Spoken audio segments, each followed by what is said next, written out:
strange time we're living in, panic and hysteria. Poor man learn, the rich man don't care for your narcissist mindset spread like malaria. Sit back and watch the show. America, Britain split through fickle shit. A government of hypocrites. These counterfeit politicians sit in parliament, not adequate. Come on. Needlessly bleeding, resources all dry. Turn a blind eye if it means a pay rise. Oh, what a shame it would be, I would die if number 10 Downing Street burned in a fire. Only joking, only messing, don't be stressing. I'm a peaceful adolescent, there's no need to be unpleasant. Write my thesis in a rhyme scheme to analyze the brain while my fingers on the trigger of a money game. Oh, rain, rain, rain, rain, a storm it comes our way. And no surprise to distorted lies, poison in the veins, but we die upon the blame, blame, blame, blame. It's easier to blame, but point the mirror at ourselves. We're all part of this whole money game.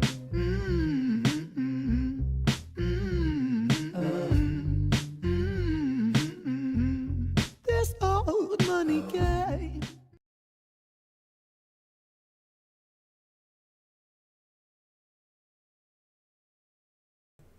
All right, I think I checked all the boxes tonight. I think I actually did it right. All right, how is everybody's holidays going? I'm still wearing the Santa hat. We'll wear it until all the way until New Year's, because that's how I roll. What's happening, Bucket? I saw some things over the holidays. Saw some things.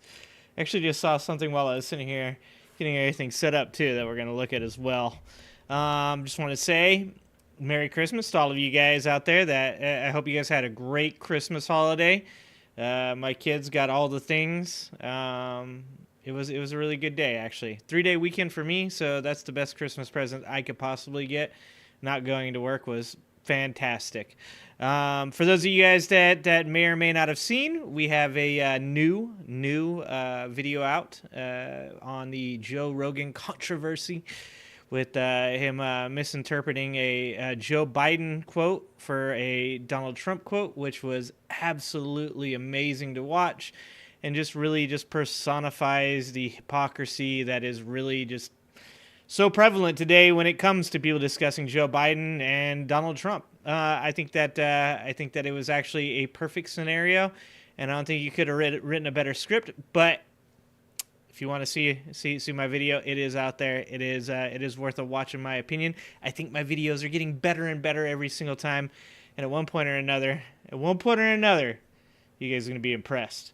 Aliens. You know it, Bucket. You know it. So, yeah, it's that time of the year. We're almost through the holidays. I hope you guys are all doing well. I hope you guys are all staying good out there mentally and physically. I hope you guys are not letting this atmosphere get to you, because we're gonna do big things. We're gonna do big things in 2024. Not gonna lose any weight. We're not gonna go to a gym. Those are the things that people that know they're going to quit doing those things say. We're not going to eat kale. We're not going to eat healthy. Those are all just like unattainable things. I'm setting my goals much lower. I'm looking for like making sure that I still stream like every week and put out videos every week. And we vote blue. And hopefully Donald Trump isn't our president. These are my goals in 2024. Make sure that we get the message out there and make sure that Donald Trump does not get reelected. Unfortunately, it seems like a tougher task than it really should be.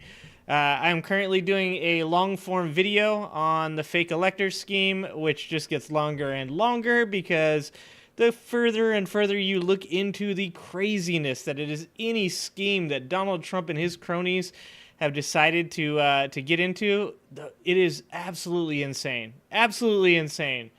Nothing is simple with these people. It is like Mark Meadows and Sidney Powell and John Eastman all got together and just sat around smoking a joint and talking to Donald Trump. Donald Trump just going like, what do we do? How do we make this happen? And they're just like, what if we got some dudes to just say that they were the electors? I don't know, man. It might work. It's the cast of characters. When you start looking into all this stuff, it's like an SNL skit. It seriously is. I don't know how Donald Trump has surrounded himself with such crazy, like, Looney Tunes circus act characters. You would think having that much money would get you a better cast of characters. It doesn't seem that way. Doesn't seem that way at all. It seems like the more money you have, the crazier the people are around you. Anyways, we're working on that video soon. So stay tuned for that one. Fake electors. Like I said, we've got a long way to go on that one because there's so much information. I had to like dip out on that. I had to start kind of cutting off some of it and putting it in a different video because once you start down the rabbit hole, the Michael Flynn rabbit hole, it just goes on forever.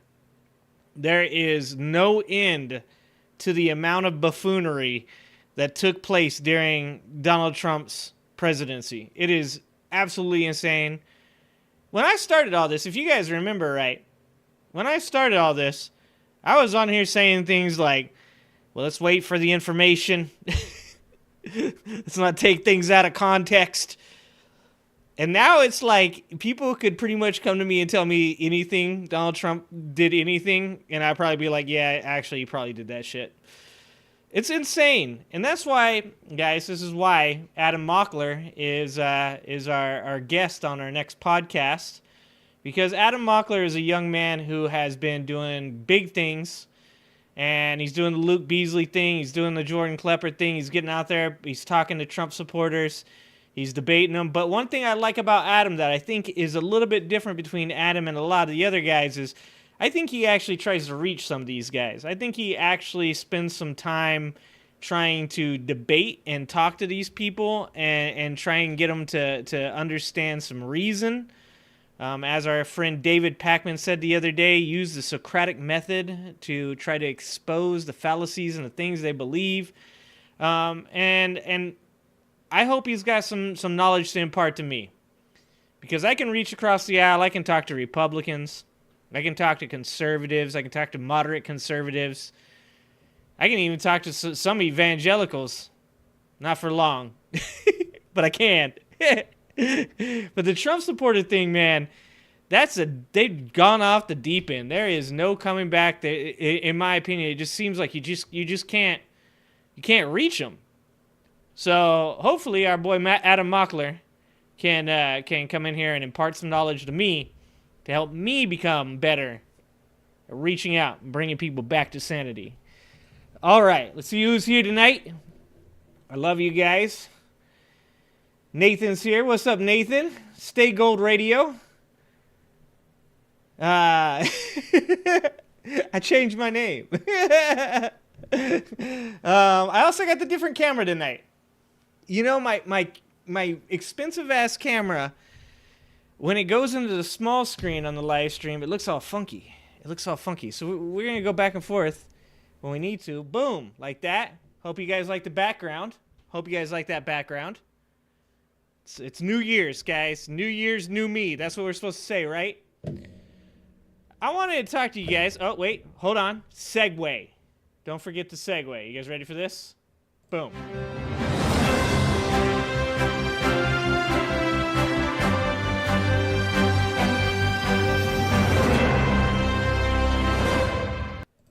Now, I looked at my wife on Christmas Day, and I said, this is just like the epitome, the example of how bad X has gotten. Twitter, since Elon has taken it over. And maybe I just wasn't using Twitter that much back in the day, but I took a glance at my X account on Christmas. It's Christmas, guys. Christmas. I take a glance at it, and what is trending on Twitter on Christmas? Nate Higgers. This is what was trending on X. This is the cesspit that X has become.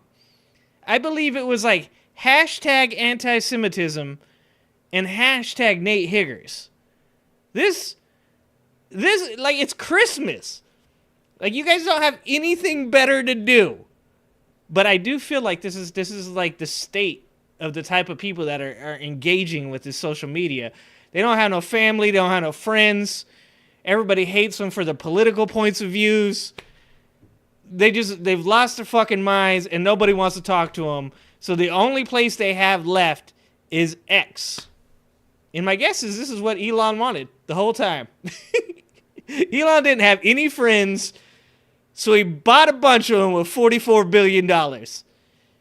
It's like if there was a really popular bar that everybody was going to, and you were a dude that didn't have any friends, and so you bought that bar, and then you bartended, so that way you could be around people all day, even if they're a bunch of drunk assholes. That's what I feel like happened with Elon.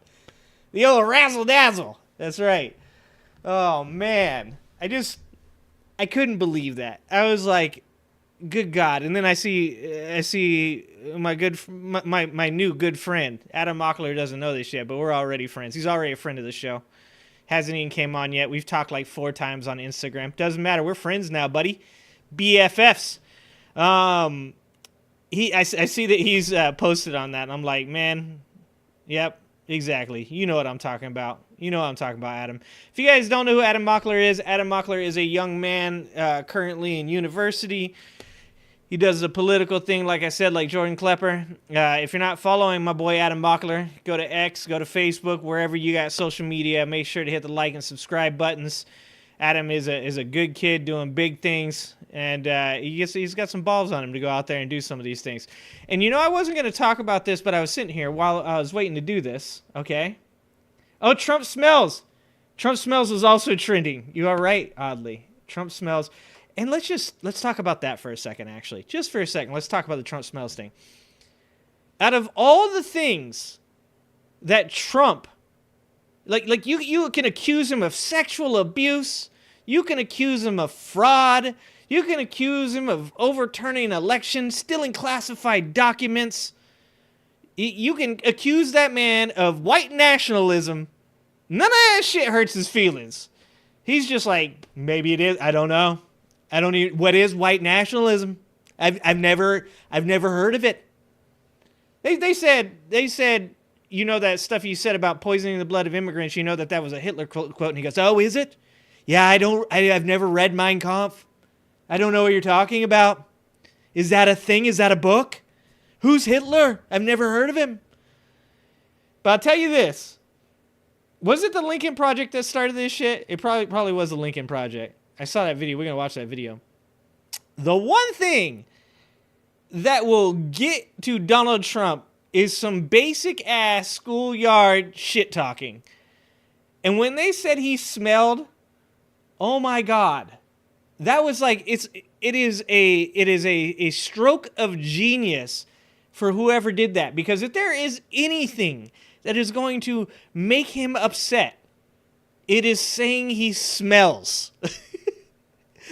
His narcissism cannot deal with the fact that someone says, like, from this point on, if you're anybody that wants to get his goat, when you are around him, just do one of these, just like, oh damn.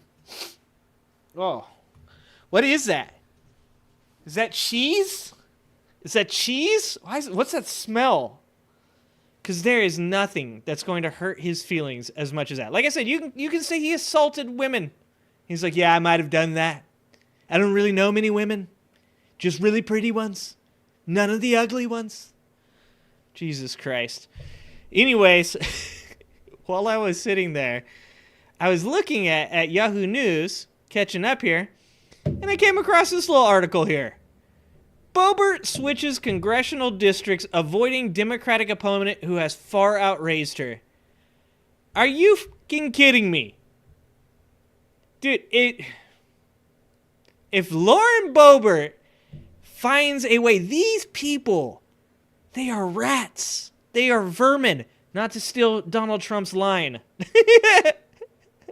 But they're rats. When the ship is sinking, they get the fuck out like so quick. Like, I cannot believe that she is switching districts. Her ass was grass. It was over. She had no chance. This dude was going to wreck her. And she got the hell out. You got to give these people one thing. They may not be smart. They may not be good at their jobs.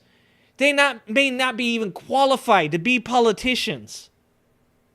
But the one thing they are so good at is finding the best place to grift. And she just like came and milked that district dry, and then she's going to go somewhere else. You can't make this shit up. This is insanity. Like I said, the cast of characters in the far right is an absolute fucking clown car. Okay, they just like 10 of them can get out of a small fucking Prius. Says Republican Rep. Lauren Boebert announced Wednesday she is switching congressional districts, avoiding a likely rematch against a Democrat who has far outraised her, and after an embarrassing moment of groping and vaping that shook even loyal supporters. Let's be honest. It didn't shake her loyal supporters, okay? What it shook were certain Republicans that were only going to vote for her because they like having an R next to the name. That's the only people it shook. If you think it shook the Trump, like any of his supporters, if you think that shook them, you have lost your goddamn mind. There's absolutely no way that the far right was like, oh, she was caught groping some dude. Please. The dudes that followed Trump were probably like, hell yeah, that's my kind of girl right there. Yeah, that's my kind of lady. In a Facebook video Wednesday evening, Boebert announced she would enter the crowded Republican primary and retiring Ken Buck's seat in the eastern side of the state, leaving the more competitive 3rd District seat she barely won last year and was in peril of losing next year, as even some in her party have soured on her controversial demeanor. Way to go, Ken Buck. Even when they leave, they're still screwing us over. So I'm sure you guys are aware of this. There is a mass exodus of Republicans from the cushiest job. This is how bad it is. Like I said, these guys know when the ship is sinking. The rats know when to get off. And they ain't waiting for women and children, okay? Ken Buck and the rest of the Republicans are shoving small children and women the fuck out of their way to get on those lifeboats to get the hell out of here. You know, during the Civil War, after the Civil War, Confederate generals and politicians that were going to be punished under the 14th Amendment for treason, they all moved to Europe to avoid prosecution. Jefferson Davis was going to do that as well, and they caught his ass, okay? This is similar. This is similar. This is the Republican Party. If I hear Ken Buck has moved to France, I know the narrative of the story. I know the plot. Okay, we all better prepare, because that means the shit's about to go down. Ken Buck screwing us on his way out by leaving it open for Boebert. Hey, what's happening, Gray Pill? Do I think the new? You don't think that she'll win it, Bucket? You don't think she's gonna win this? Adam Kissinger, yeah, Adam Kissinger. Yeah, you spell it's like with a Z though. I think it's Kisninger. Shit, dude. I don't know, man. I don't know if they'll vote for her. I hope they won't. But to be honest with you, you cannot put anything past these people at this point. I said it, man. 4 years, 5 years. Actually, it's probably like 7 years ago. COVID kind of screwed me on this. Like 7 years ago. No, I even give Trump 2 years. I'll give him 3 years. For about 3 years, you could come to me and you could say some shit happened, and I'd have to look it up. I'd have to research it. I'd have to make sure I was right. Now, no. If you told me right now that Lauren Boebert was 70, 80% likely to win against career politicians, lawyers, ex-police force, a 4-star general, like, I would believe you. I would be like, yeah, most likely. Like, if you came to me and told me that her groping a dude at a musical with children and a pregnant woman that she is blowing vape smoke on increased her chances of winning that district. 6-7 years ago, I would have said bullshit. Even people on the far right aren't that crazy. Nope, not anymore. I don't know, man. I don't know. I don't think that we have gotten to a place anywhere near sanity at this point in our political atmosphere on the far right to believe that Lauren Boebert doesn't have a chance. I think her numbers went up. And I think her numbers went up. In fact, she might be able to make some funding off of it. Maybe she should make a t-shirt like Donald Trump did. Let's see what it says here. Boebert called it a fresh start, acknowledging the rough year following a divorce with her husband and video of her misbehaving with a date at a performance of the musical Beetlejuice in Denver. She already faced a primary challenge in her district, as well as a general election face-off with Democrat Adam Frisk. Frisk is a hell of a name, Boebert. Who came within a few hundred votes of beating her in 2022. Instead, if Boebert wins the primary to succeed Buck, she will run in the state's mostly conservative district, which former President Donald Trump won by about 20 percentage points in 2020, in contrast to his margin of about 8 percentage points in her district. It's the right move for me personally, and it's the right decision for those who support our conservative movement. This is the right move for Colorado, for us, Boebert said in her video. We have to protect our majority in the House, win the Senate, and win the presidency. Jesus Christ. That is a nightmare scenario right there. Yeah, anyways, I saw that, and I just couldn't believe it. I think that was literally from, it was, published, an hour ago. I could not believe that. Please, God, no. Please stop. What's happening, DJ? Your daughter bought you Boebert's book for Christmas? Oh, man. We've been watching every Wednesday as a page is read by another vlogger. Is it Boebert's book? Does Boebert have a book, or are you talking about MTG's book? These people, they can't write. They got to have ghostwriters, right?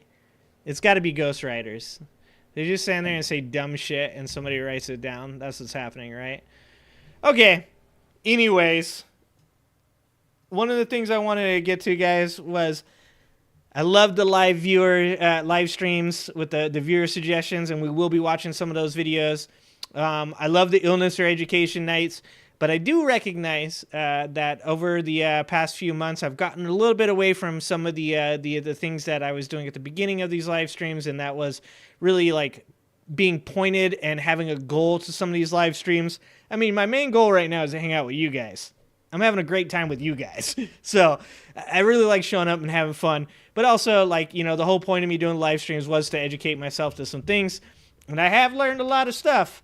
But I want to get back to having, a goal in mind. And specifically in the next month or two, the goal is going to be to educate myself and you guys to the podcast guests that are going to be coming on, both Adam Mockler and Christina Christensen after that. And then hopefully we'll get some more podcasts lined up as well, and this will kickstart something for us to have a more consistent podcast stream. And, other than that, we're going to try and get some people on the streams live.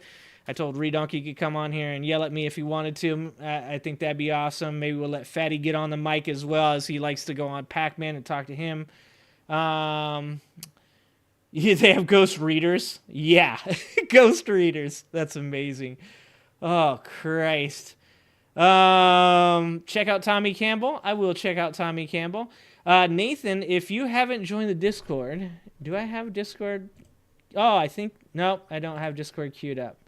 Let's see if I can find Nathan. If you haven't joined the Discord, this goes for everybody. If you haven't joined the Discord, guys, and you want me to watch videos, the best way to get me to watch a video is to put it in the Discord. Bucket can tell you, Peachtree can tell you, DJ can tell you, I am not full of shit. I will watch your videos. I will watch them on stream, and I will give you a shout out for putting up, if I can remember which one of you did it.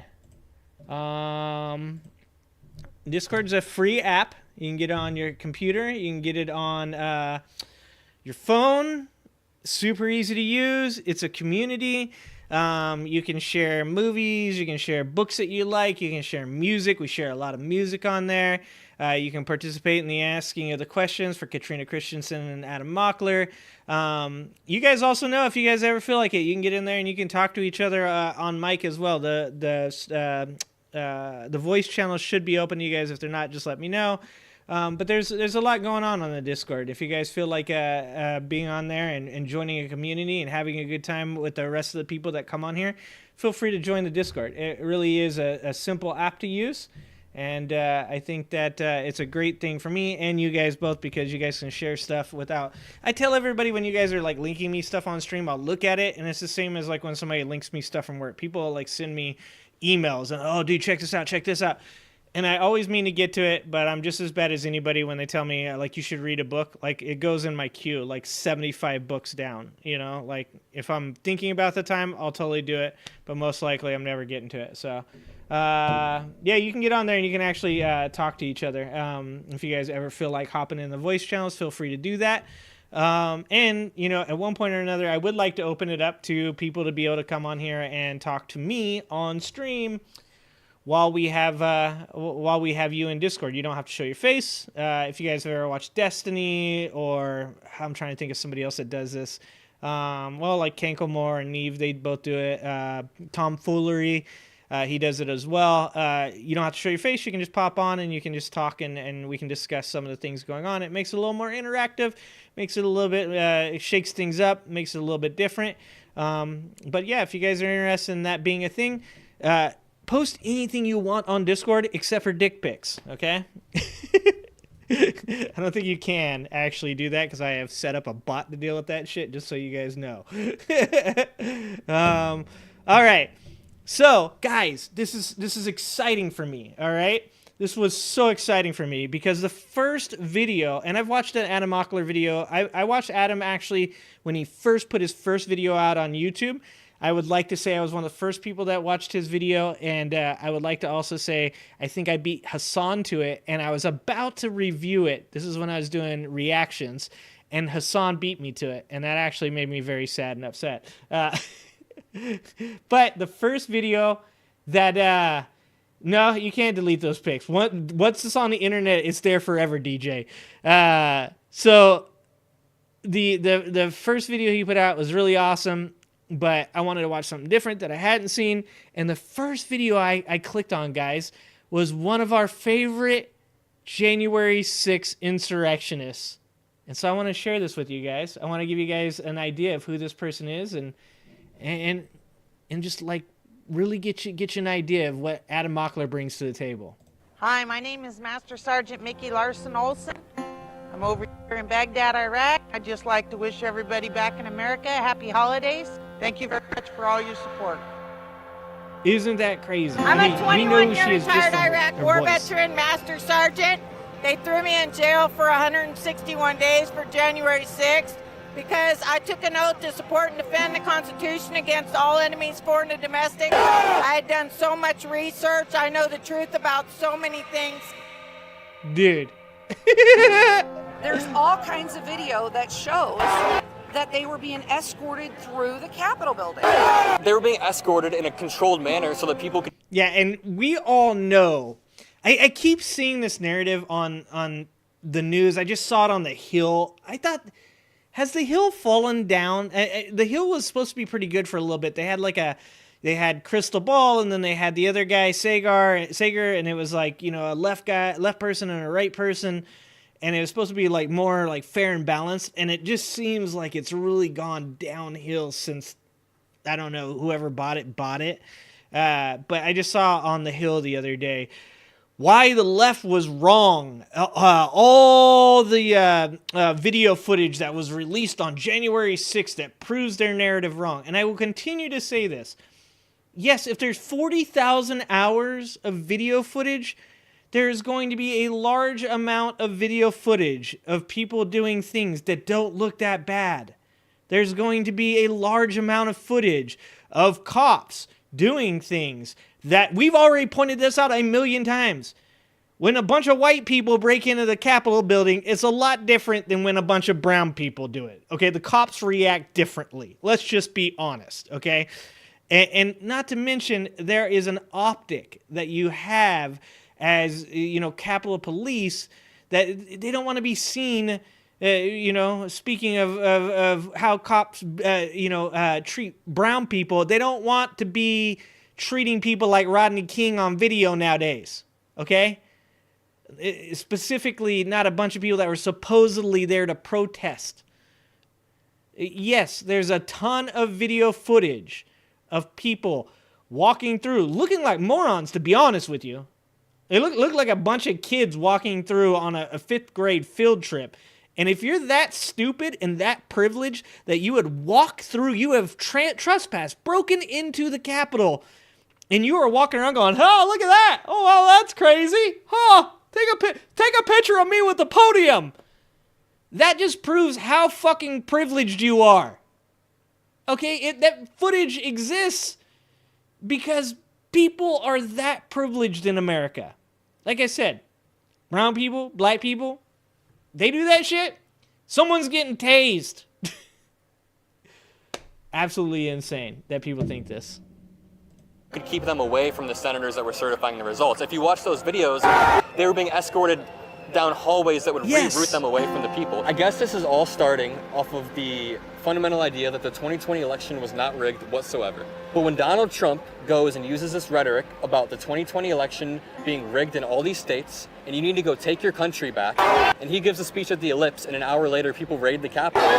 Honestly, do not think he thought that would happen. Did you see President Trump at the front directing them to go right in there and break that window? No, but he's the president. His rhetoric does have an effect, just like Biden's rhetoric has an effect. Are you pretending that the Democrats don't have rhetoric that's violent? No. It's different. I reject the idea that the Democrats' rhetoric.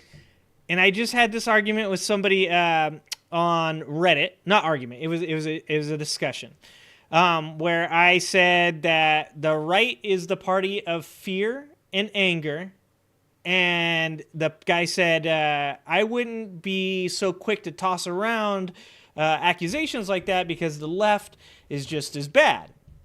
And I said, how so? He said, well, when you talk about climate change or you talk about transgender rights, it's always fear as to you're not going to get rights, or that and he agreed that yes, those subjects seem more likely, that they do seem more pertinent to actually being something to be concerned about. But he said when you're talking to people on the right, you have to also agree that they believe just as much as you do that these things are important. And I said, okay, that's fine. So I said, do you feel that Donald Trump's rhetoric is ever matched in any way by Joe Biden? And his immediate answer was, no, of course not. Like, I don't think that I think Joe Biden has done a great job of avoiding these things. And my point in this subject is this. I've been in leadership for 20 plus years. When I look to see a reflection of who the people are, I look to leadership.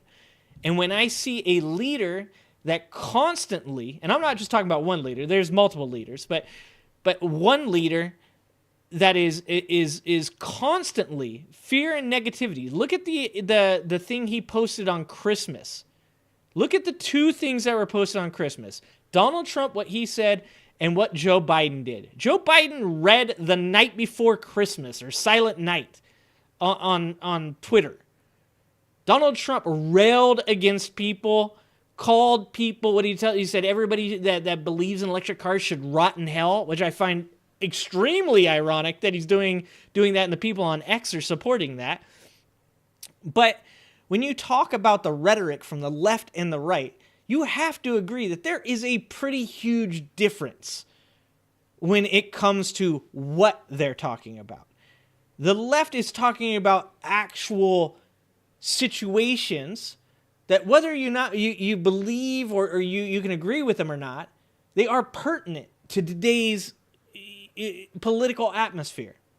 Even when we talk about immigration, generally the left is talking about what do we do to get people here legally, to get them through the door, to help it become more efficient, to make it be a smoother transition so these people aren't sitting on the other side of the border for long periods of time, homeless, starving, in a criminal, in a crime-ridden country. How do we help them get in here legally? The left isn't talking about allowing people to break through the fences. On the right, what they're talking about is how do we close down the border to keep illegal aliens out? There's definitely a difference in rhetoric there. Rhetoric was as inflammatory as Donald You Trump's. don't think there was inflammatory rhetoric when all those race riots were happening? Here's the difference. Joe Biden said the words, "We need to stop the rioting." Donald Trump said the words, "We need to take our country back. The election was stolen in all these key swing states, and they're all lying to Okay, you." so when they say they want to blow up the White House, Who said that? Who said they want to blow up the White House? Madonna. She's a Democrat. Madonna is not the sitting president, all right. though. Yeah, see, that's the ridiculousness. Like, I could point out a million people on the right that don't matter. Like, their opinions literally don't matter. That when they say stupid shit, I just go, oh yeah, that's just a guy on the right that's a celebrity or just somebody that has no real influence. If you were to say to me, I would even go this far. Here's what I will give this lady. If you were to say to me, Taylor Swift got up in front of hundreds of thousands of people and said, let's go blow up the White House, I would say, what the fuck, Taylor Swift? Don't do that, okay? That is, like, there's a huge difference between, I'm sorry, Madonna, a person with as little influence as Madonna saying something. And I'm sorry, but that is, Madonna doesn't have any influence anymore. We're past that, okay? And Donald Trump, who has a literal cult following him, inciting violence. There's a huge difference there. And when you refuse to see that there's a difference there, you just make yourself look ignorant and you're exposing your cognitive dissonance. Let's go to Maxine Waters. What did she say? What did she say? She said, go after those Trump supporters. You go where they live. You go to their houses. You go where they're eating. You go and you go after them. I still think this is different than the sitting president consistently undermining the results of an election, despite his advisors. And even then, if Maxine Waters said that, and she spoke in a manner that was going to incite violence, even against people that I disagree with, I would be happy to say, no, she shouldn't say that. We should speak out against that. This is the difference, is when it comes to things like this, we have to be able to say things like, hey, you know what? That person shouldn't have said that. I disagree with that. And that's what the left does. We should be capable of standing up and saying, those people, if they said those things in that manner, should not have said those things, and I do not stand up for that. And the person that is doing that for all of us by leading by example as the leader of the United States of America is Joe fucking Biden, okay? Joe Biden stands up there and says, we shouldn't be saying things like that.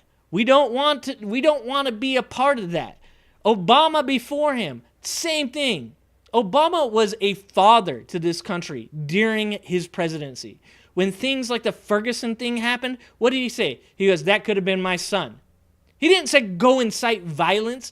He didn't get up on there and talk and with explosive, bombastic rhetoric get people to riot. No, he wanted people to calm down. He said to people, I understand. I'm empathetic to your loss. This is the difference. There's even telling him that Okay. there's not. No. There is no difference. I could make up a nickname. What should I call you? Microphone boy? See, yeah, this is the problem. Mike Pence, I hope you're going to stand up for the good of our Constitution and for the good of our country. And if you're not, I'm going to be very disappointed in you. I will tell you right now. Dude, I'm doing that fake electors thing. I was just reading up on the part where he said to Mike Pence, you can either be a patriot or you can be a pussy. Yeah, that's what he said to him. How long after January 6th did you get arrested? January 19th. How was that? What did that look like? I was arrested Our in favorite. Washington, D.C. on 811Q. Dude, did somebody say she sounds like Roseanne Barr? She does sound like Roseanne Barr. Holy shot. What do you guys think? Possibility that that's actually Roseanne Barr? Street. That's right. I'm a Q person, and I was arrested on 811 Q Street. Can you tell me a little bit about your experience on January 6th? So, were you at the rally at the Ellipse?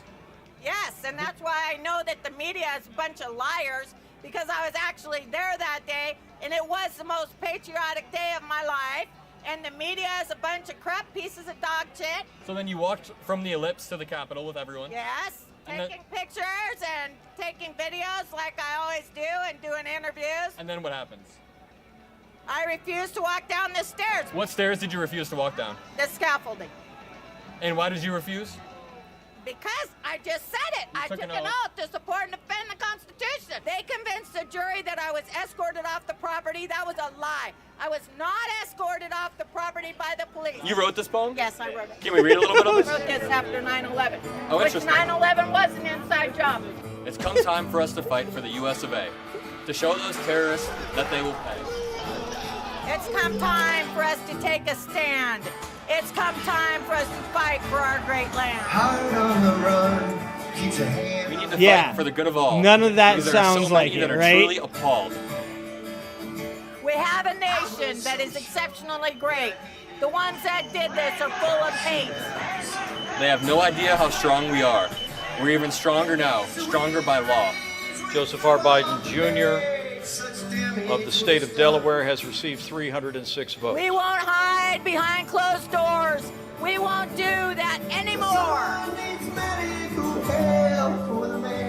Yes, we will be more aware. What they did just wasn't fair. As a member of the United States Air Force, This is a banger. if the president asked me to go to war, I have only one answer. Yes, sir, of course. You really haven't changed much since September 11th, have you?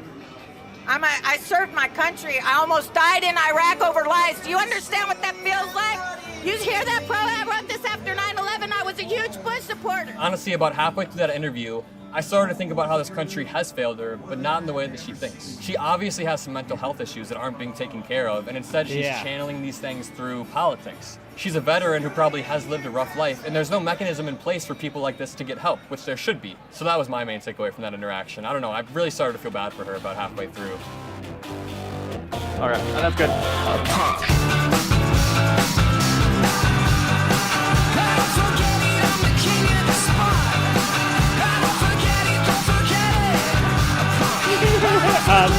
What about the Raven in Illinois?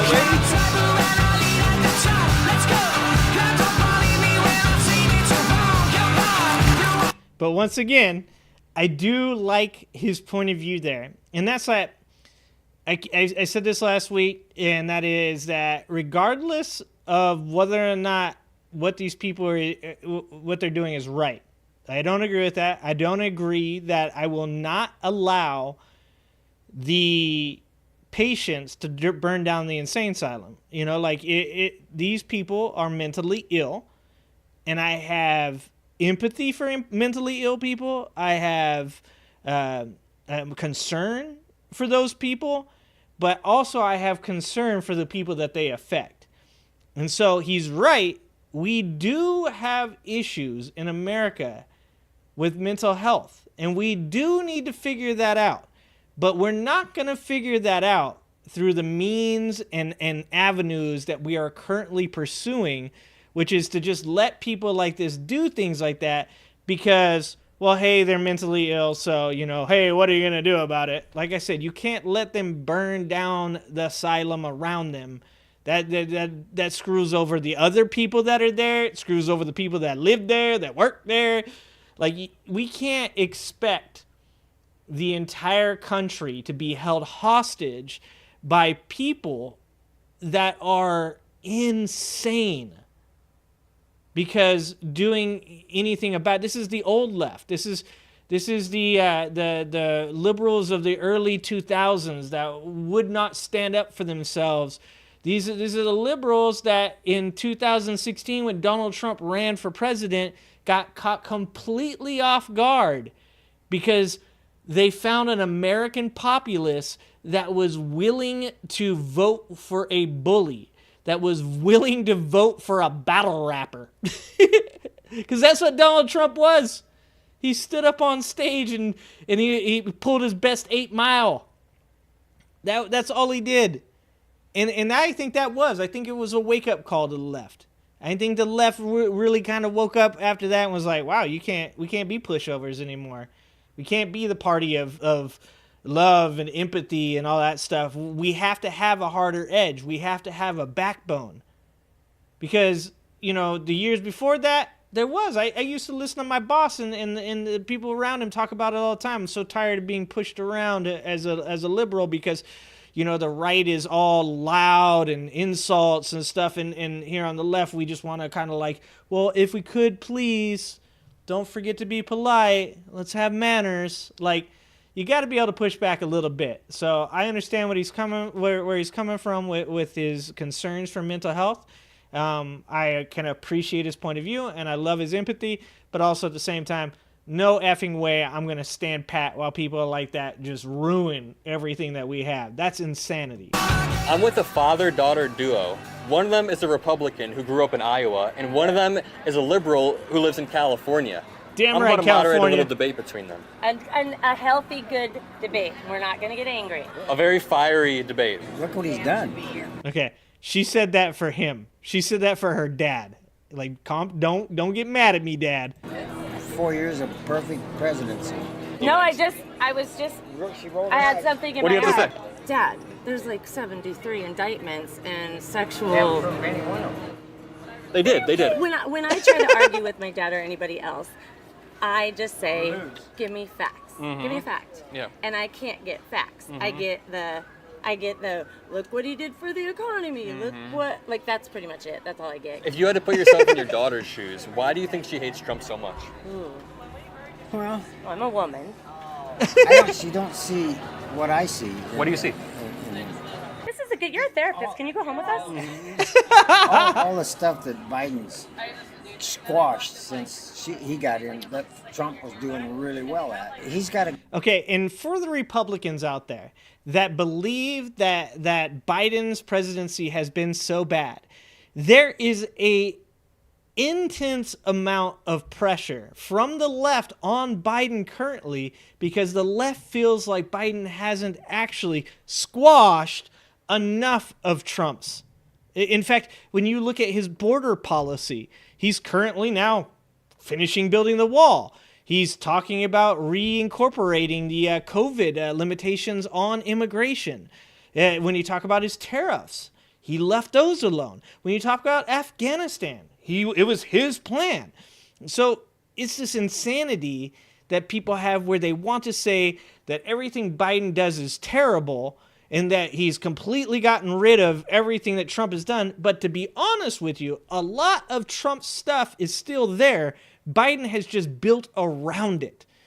Biden's policies have taken Trump's bad policies and made the best of them that you possibly could by creating better policies like the Infrastructure Act, like the Chips and Science Act, like the Bipartisan Safer Communities Act, which doesn't have anything to do with Trump, but is one of the things he's done. When you talk about all of these things, when you talk about the Inflation Reduction Act, these are all things that built around those. He took the tariffs, which bankrupted many, many farmers, and he made them better, and he used them to put pressure on China to put something like the Chips and Science Act in America, where we can bring back chips production to America, and we can stop having to constantly live on the edge about whether or not Taiwan will be invaded and what we will have to do if it does happen. So it's actually kind of insane to hear somebody say that he squashed everything that Trump did. If you want to talk about a president that squashed everything the former president before him did, let's talk about what Trump did with Obama. Let's talk about the fact that the moment that Trump was in office, he started getting rid of the things that Obama did. And he tried to get rid of Obamacare. He couldn't do it. It's too late now. You're screwed. This is working. People see it's working, and they're not going away from it. So good luck with that shit. Go to court rather than be out talking to But people. he's going to court. Will there because be of all the dip, though? horrible, That's a good question, horrible Rita. things he did. Pause.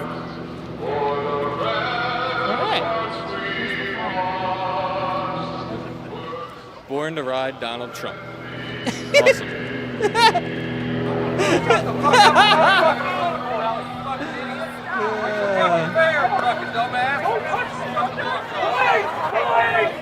We should go interview that guy. Why are you supporting the Marxist people of this country? I don't support Marxists. You're not supporting Trump, you're supporting communism and Marxism. That is a true statement. Go to school and learn. it's not. Go to school and learn something. Are you supporting Biden? This dude's saying go to school and saying Marxism and Biden are the same. Look, you can hate Biden and you can hate Karl Marx, but they're not the same. You can say that Marxist communism, Marxist socialism, I guess his whole point of view was that capitalism leads to socialism, late stage capitalism leads to socialism, socialism leads to communism. You can say Marx, you don't like his ideas, and you can say Biden, you don't like his ideas, and you can do that without combining them both. But to say go to school to somebody that you're telling that Biden is a Marxist is absolutely ridiculous. You need to go to school. If you don't know the difference between Marxism and what Biden's doing, or even like regular ass socialism, was it democratic socialism? Is it radical socialism? Like, this is the problem.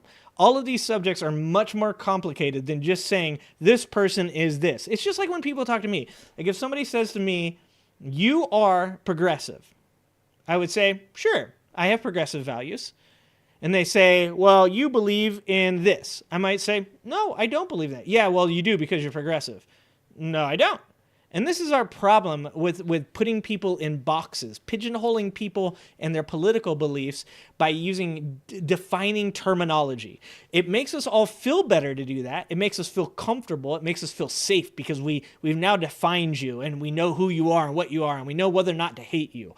But to be honest, there is a lot of complication that comes to anybody that actually does believe in any real political ideology. Like, if you wanted to talk to me about critical race theory, I would say that a lot of critical race theorists, and they have said, literally, somebody that in a book that was written by a critical race theorist said that they do espouse Marxist political ideals. If you were to say somebody like that has Marxist ideology, then I'd say, yeah, probably. I've read a book that says, from a guy that's a critical race theorist that says, yeah, that he espouses those ideals. Sure, that's good. Dude, so you're a progressive, so you support that? No, I don't. Actually, I don't. And it turns out I don't have to. Just because a political party that I have some values that they also have does not mean that that's who I am and I have to stick to that.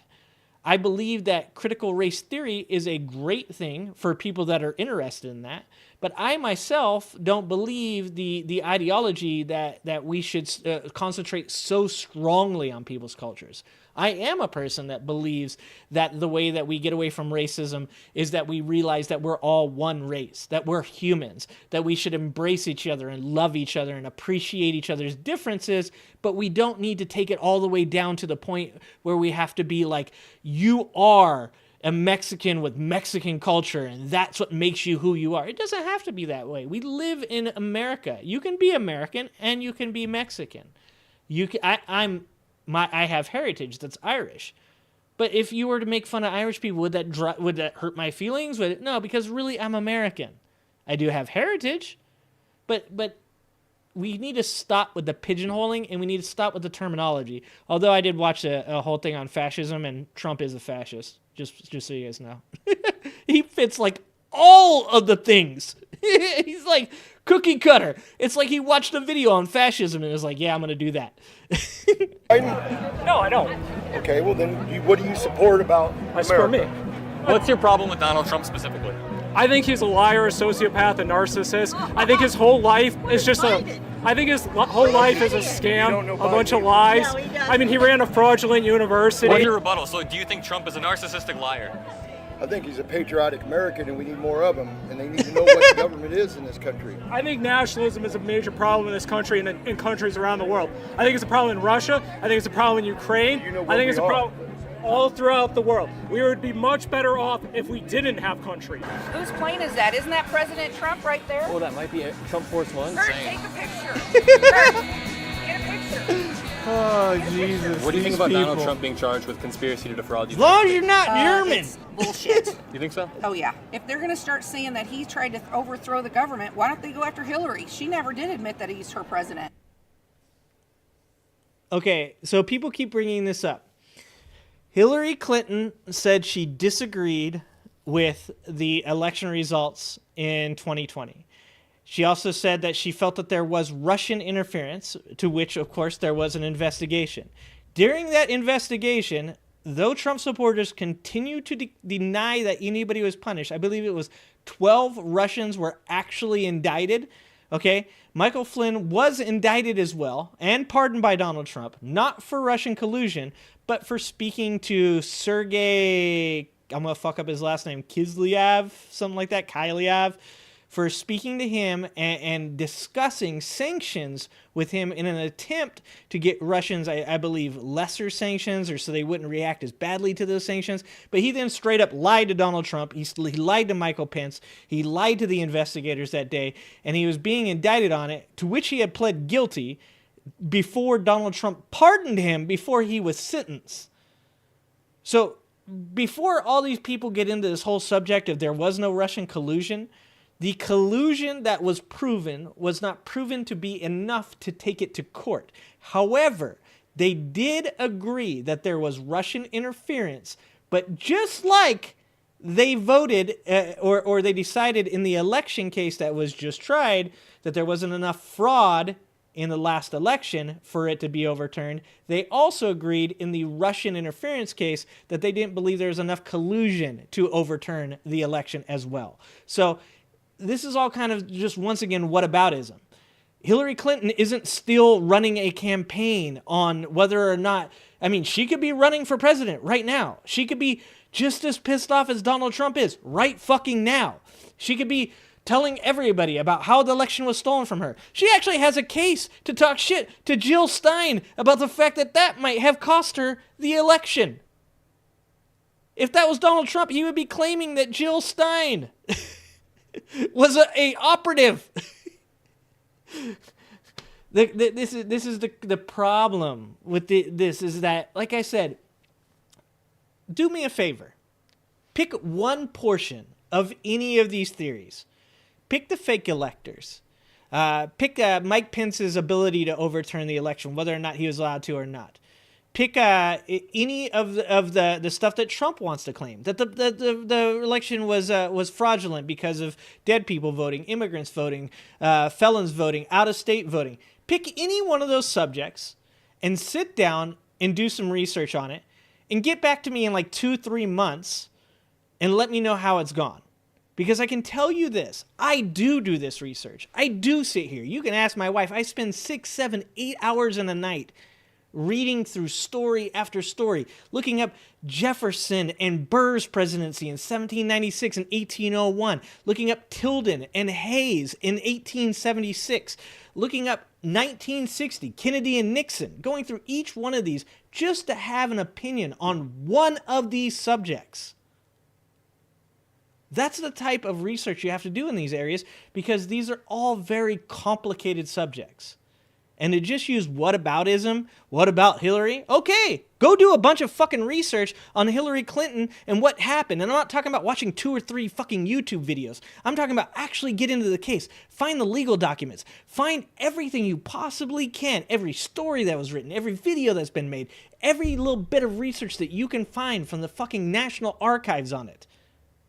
And then come back to me and tell me how this is similar. Because you're going to be wrong. You're going to be wrong.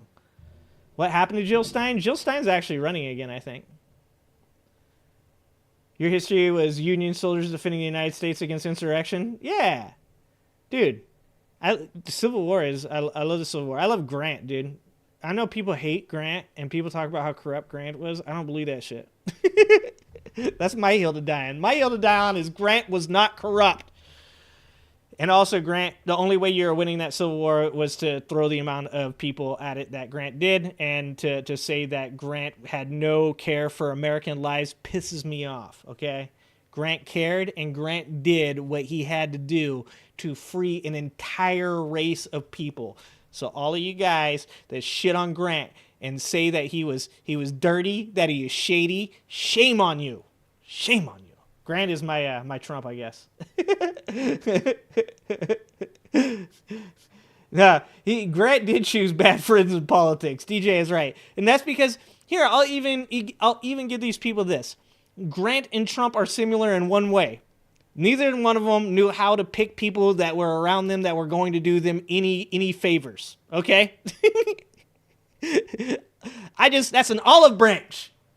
I just compared my favorite dude to a guy that is quite possibly the worst president in the history of the United States of America. Well, I can't be. Franklin Pierce is actually the worst president in history.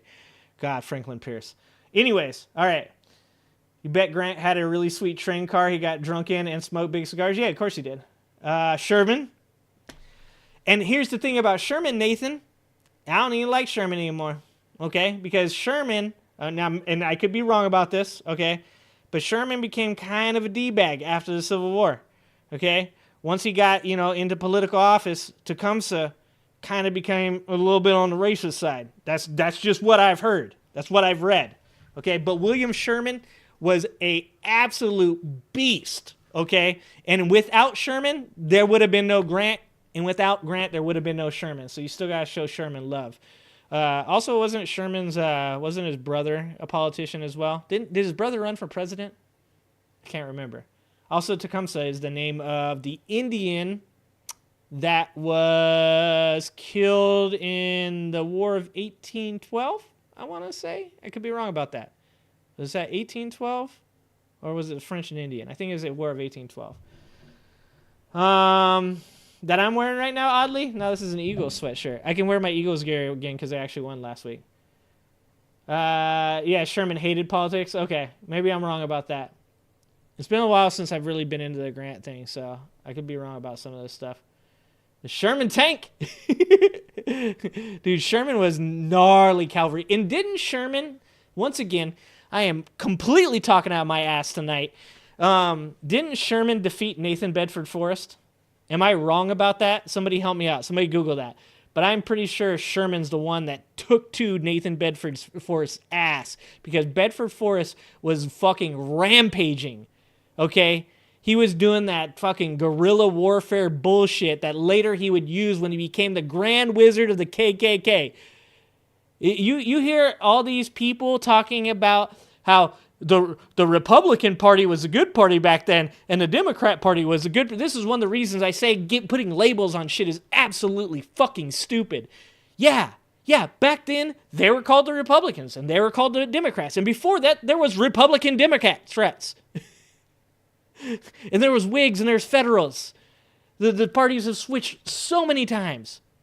But anytime you have one of these people say that shit, well, the Democrats started the KKK. I ask you this. How many Democrats do you know that own a Confederate flag? How many? Get back to me on that one, too. Want to play Red Dead? I want to play... I was just watching a Civil War game the other day that I was like, I want to play that game so bad. I bet I could do better than Grant. Oh, I said it. Okay, so that was the first video. Yeah, he made Forrest irrelevant. Yes, I agree, DJ. He never beat him. I don't think they ever even fought in an actual battle head to head. But Forrest was just absolutely marauding the countryside, doing the worst possible stuff. And I believe Sherman put a stop to that. So this little breakup in our schedule, as we like to do here. We got the Lincoln Project, which I don't know if people know this, but the Lincoln Project is a Republican. This is me and John Anthony Castro talked about this. Castro allegedly was around for the forming of the Lincoln Project. Poor Castro gets, dude, every goddamn comment on my Castro podcast and my Castro shorts, or Castro, I know another communist named Castro, or you only tried to sue Trump because you can't beat him in a fair election. Yeah, because he's not a cult leader, bro. People need to stop hating on Castro. He's not a bad dude for a Republican.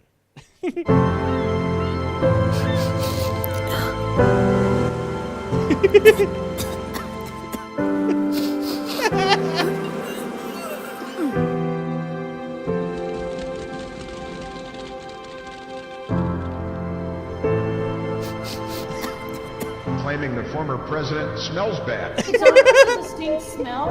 It's like body odor with kind of like a scented makeup product. Damn. Donald, is that you? Damn. Dude, I'm telling you, like, whoever came up with that idea, gold. Absolute gold. And any other time, I'd be like, man, that's lowbrow. That's stupid. Why would you even do something like that? Who's that gonna get to? But if it's gonna make anybody lose his shit, it's Donald Trump. Donald Trump, like I said, you accuse him of sexual assault, regular assault, all the assaults. None of that shit he don't care about. But you say he smells bad, and that dude from that point on will wear a gallon of fucking cologne everywhere he goes. I bet you money, if you go anywhere near Donald Trump nowadays, he smells like super clean, avalanche, deep wash, what is it, blue wave, Axe body spray. Just saying. Just saying. Look at this. Look, right here. This gentleman right here looks like he might be a young Trump. Look at that. Look at the way he's standing. That's a young Trump right here. So this is our other video on Adam Mockler. Okay, our other video on Adam Mockler is Gen Z liberal versus Gen Z MAGA. And I wanted to watch this one because I think he debates these bros. This is the whitest picture you could possibly come up with. This is your future, like, sexual assault. I'm pretty sure I can still say that on YouTube. Maybe going to trial for I grabbed her by the pussy video. That's what we got going on right here, guys. This is what's going on here. Ooh, lots of pins for sale in the background. I just saw 5 dudes looking over their phone at my channel. And now they're done. They're done. You guys want to talk to us real quick? So, first of all, Alex, you're cool with being on camera. Certainly. I just want to hear what issues at the top of your head heading into this next election. The next election, the top thing on my Hold on. my head. Hold on. What is he gonna say? What is he gonna say? What is the top thing on this gentleman's mind? I am going to say, with that blonde hair and those baby blue eyes, it's gonna be immigration, the border. What do you guys think? I'm going border for sure. Always in the background. The background is always it's Walmart, 100%. Is that a homeless guy? There's so much Walmart going on behind here. Oh, is that a signed Trumper? Oh, he's got multiple signatures on that Trump hat. I bet Lauren Boebert's. I bet that Lauren Boebert used her special skills, securing the existence of what? Generation Z. You guys are scared? Oh, I'm not. What? Hold on, what did he say? On my head is Generation Z. You guys are scared?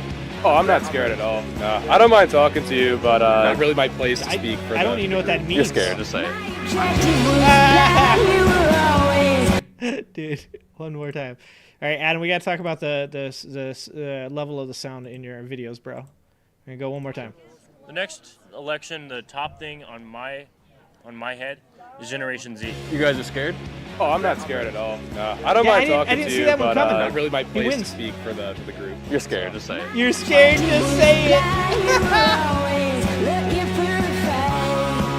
Me and this kid are going to get along real well, I think. I think me and Mr. Mockler are going to get along real well. Dude, just like... It's like white privilege in a fucking picture, dude. Just, Jesus Christ.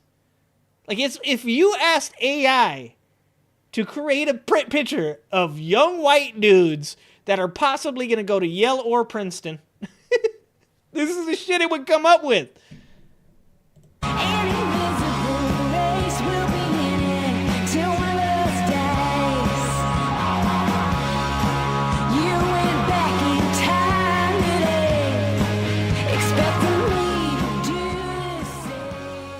So can we expand on this idea that the election was stolen real quick? What evidence do you have of that? I want to hear it. I don't have all the data off the top of my head. I do have many friends, people like Captain Seth Keshel. Many people will laugh at this. I am friends with... I'm already laughing, bro. I'm already laughing. I don't have any of the data. Mike Lindell as well. Oh, no, he's friends all with of the Mike people who are Lindell. doing the election fraud analysis stuff. I've looked at it. I don't understand it. But what we've seen is, No! I've looked at it. I don't understand it. Dude, why? Fuck!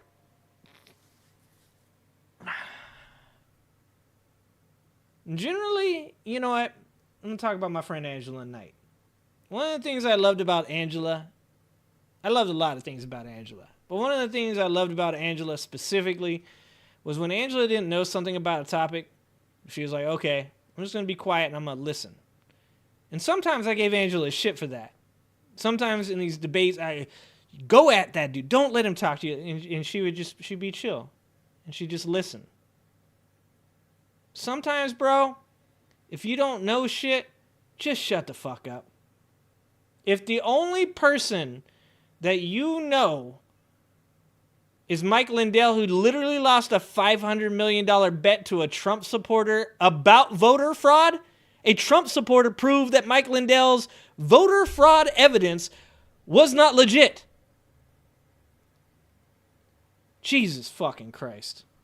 So the 2000 Mules movie, Sad people and want to fatty. say, oh, that was garbage, that was whatever. And there's countless hours and hours and hours and hours of video proof, of video evidence of people ballot stuffing that shouldn't be legal. Guarantee he doesn't even know what ballot stuffing is. I can tell you this. I'm just like everybody else. Every once in a while, I hear a term. Somebody says they were ballot stuffing, and I go, oh shit, what does that even mean? So I go and I look up ballot stuffing. Oh, okay, I see what ballot stuffing is. Okay, let's look at some of these videos. Oh, that looks like that's what that lady's doing. So then I follow the path. Why is ballot stuffing bad? Then I see things that say things like, well, actually, what's going on with that lady isn't correct as far as it being illegal. She's allowed to do it. Like, you can't stop at keywords. And that's where all of these people stop at. And this is what I was just saying a minute ago. None of these things are as simple as just knowing the word or knowing the instance. You have to understand the context of the situation. You got to understand who the person was. You got to understand the definition of the fucking keyword that you're saying. There's so much that goes into any one of these single subjects that is understandable that you don't know. So it's okay. Just be like Angela. Just say to yourself, you know what? I don't know enough about this subject. I ain't going to say shit. It's wrong, it's immoral, but it was happening. Here's my concern with this, right? So I think any amount of voter fraud should be looked into and should be squashed. That's not okay. But the problem is Donald Trump took 62 cases to different courts around the country. And lost 61 Every of them. single case was rejected. He didn't Except win for one. one. Does that ever scare you or make you think? One was not the thrown reason out. why those cases were rejected is they didn't even get looked at. The Bullshit. courts refused to look at them based on standing, but they didn't even know what the standing was because they didn't look at it. All of the evidence that you talked about was looked at in... This is what I'm saying. He doesn't know what he's talking about. Like, in what realm does a court system, and remember, it's a court system. It's not just a judge. It's a court system. A court system, just like they get a case and they're like, nah, we're not even going to look at it. Of course they looked at it. Somebody in the court system made that determination. Somebody had to have what the case was to understand whether or not it did have standing or not. Like, you can't say that it wasn't even looked at. It was at least looked at to determine whether or not it had standing. courts. Maybe some of them didn't look because there was so much hearsay or not enough evidence to even proceed with the court hearings. Yes. But for example, have you ever seen the video of the ballot boxes being pulled out from under the table? Yes, sir. Do you remember what happened when that video was brought to court? No, I don't know. So they brought that to court, and there's this 10-second clip. We were just talking about 10-second clips earlier. There's a 10-second clip where they pull the ballot boxes out, and it looks really bad. But then when the judge looked at the 16 hours of footage from that whole day, he saw that earlier in the day it was placed there completely legitimately by the Democrat and Republican poll clerks. But those are not suitcases. 11 Alive has confirmed they're the standard ballot containers used by... Yes, they're ballot containers. And once again, if you know the entire process, which even I don't, I spent a long period of time looking up the Georgia stuff, a long period of time looking into the indictment, and what I found was that, yes, that's what they're stored in. There's nothing crazy about the way that these were stored. There's nothing crazy about the fact that it was underneath a table. There's absolutely nothing that's going on here that seems to be that crazy. But yes, when you cut it into small individual segments of 6, 7, 8 seconds, and the very video that Giuliani produced and showed to everybody was heavily edited. The longer version of all this footage shows absolutely nothing that is out of the ordinary. That's why he just lost a fucking defamation case for $150 million. Why do all these people that supposedly didn't do anything wrong, why are all of them losing their entire fucking wealth to random ass people that they defamed if they didn't do anything wrong, if they're right? Why do they keep losing all this money? Does every judge just hate these people that much? I don't think it's true. Fulton County. They've investigated this repeatedly. They had a monitor on site the entire time. And frankly, this has been debunked for weeks. So we see a pattern that arises. Yeah, exactly, DJ. Raffensperger at one point during the conversation with Trump says, Trump says, well, the video we saw is very interesting. It's very interesting. And he says, sir, you saw a heavily edited video. I will give you my video, which is nothing but the entirety of the footage, zero editing. You can look at that and you'll see that there is nothing for you to be concerned about. And he said, no, we've already seen Rudy's video. We already know what happened. We like the video that we have. What the fuck? What the fuck? Is where every single time some evidence is brought to... Redonk, the day that I get to a point in my life where I go through the entire 8-hour video is the day that you fuckers start giving me a lot of money. Half yacht or get the fuck out. There's no way I'm going through the 8 hours of footage without you guys paying me some money. I have a real job, okay? I have a job I have to go to.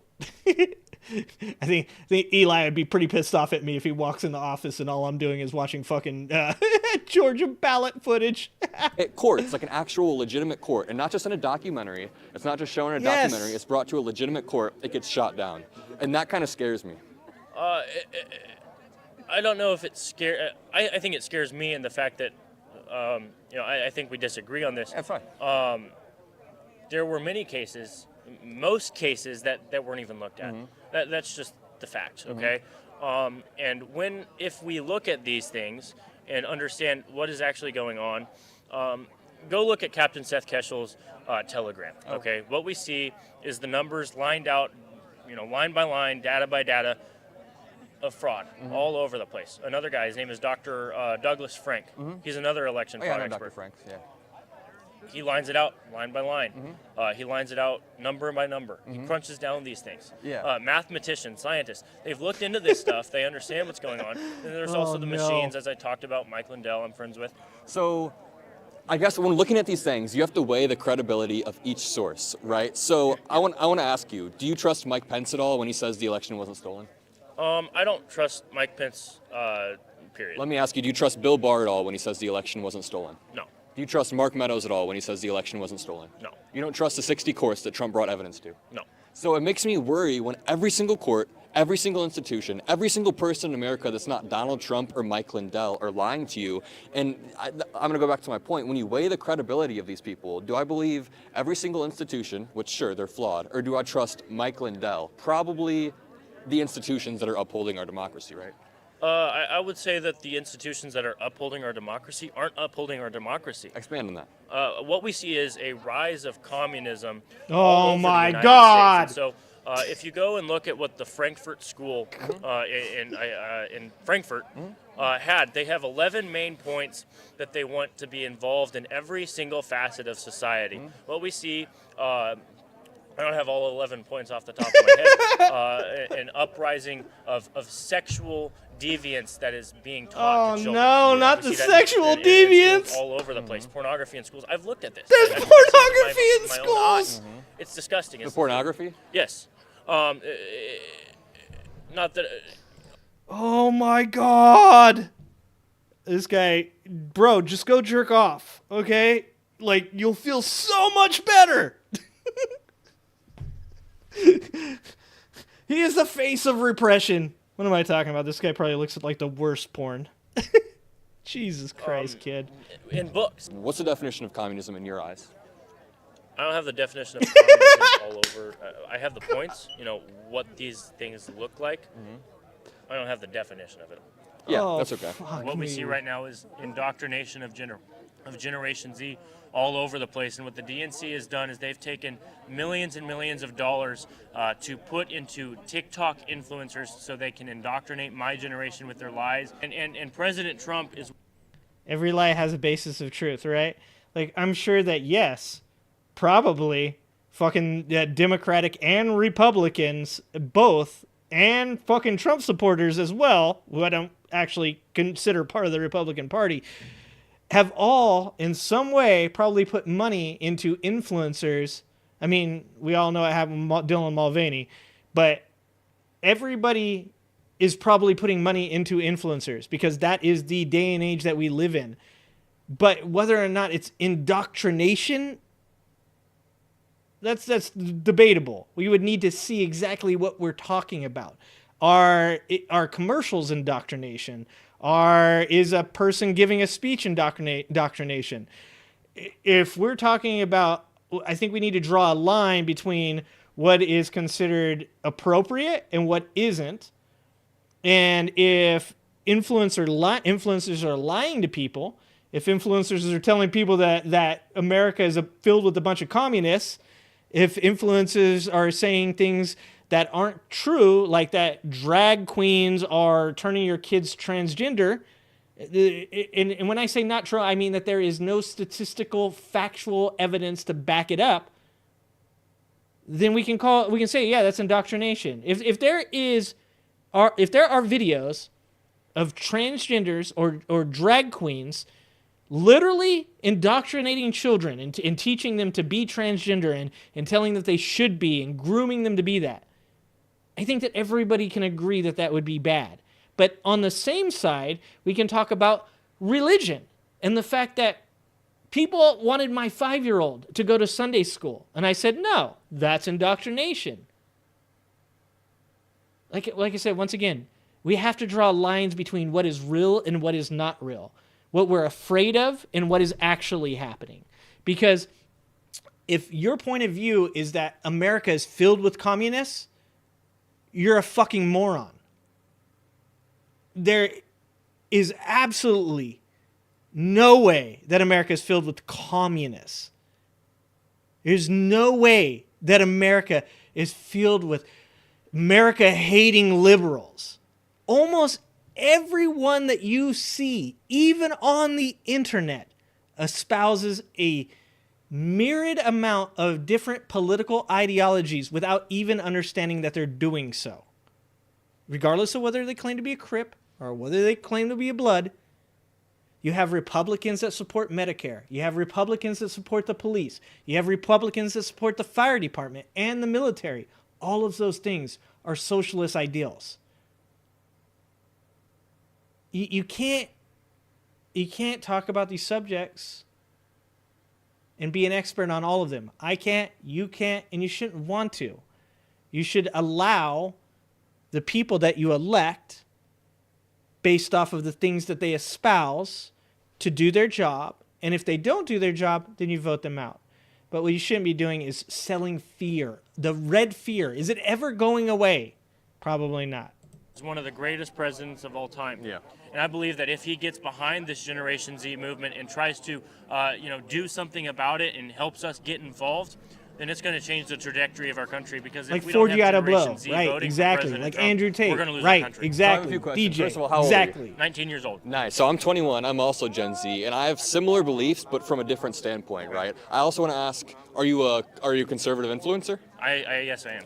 In what way do you think Gen Z is being indoctrinated? Can you expand on that? Yeah, certainly. So what we have, as I just said, the DNC has paid people to promote just the headlines. Believing the Cowboys will win, They'll or that take they're videos America's of team President as Trump well, drinking Redonk. water with both of his hands, and they'll say, "Look at this! President Trump is unfit for office because of the way that he's drinking water." To be fair, don't both sides take 10-second clips out of context and That try is to very push true. them? Yeah. That is very true.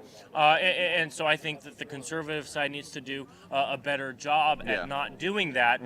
We are on the side of truth. We are on the side of light. So I'll give you some of my opinions on what I think the problem with Gen Z is. I think you're almost right. TikTok is definitely pervasive and spreads a lot of misinformation, but I don't think the liberal movement can be blamed on TikTok. So if you look at the broader trends, Gen Z is overwhelmingly progressive, right? Like 60% of us vote blue, like 80% of us support gay marriage, like 80% believe in climate change. These are all core tenets of our generation. So are any of those things you disagree with? No, I don't disagree with you. I think what we see on TikTok is, as I've said, the DNC has paid them hundreds of thousands of dollars. They've reached 67 millions of people with their lies and propaganda. That's just the facts, okay? And conservatives haven't done anything about that. The RNC has created a youth advisory council to try and, fight against it, but what they've done is by doing the I'll same name things. names, Brylan Hollyhan, the person who's in charge of it, has only grown his social media following on Instagram. He hasn't done anything to get youth involved. He hasn't done anything to get my generation to do the right thing. So pretty much what this guy is saying is the left is doing a better job of reaching young people, and the right has invested money in it, but all the right does with it is enrich themselves with that money for their own betterment, not for the good of everybody else.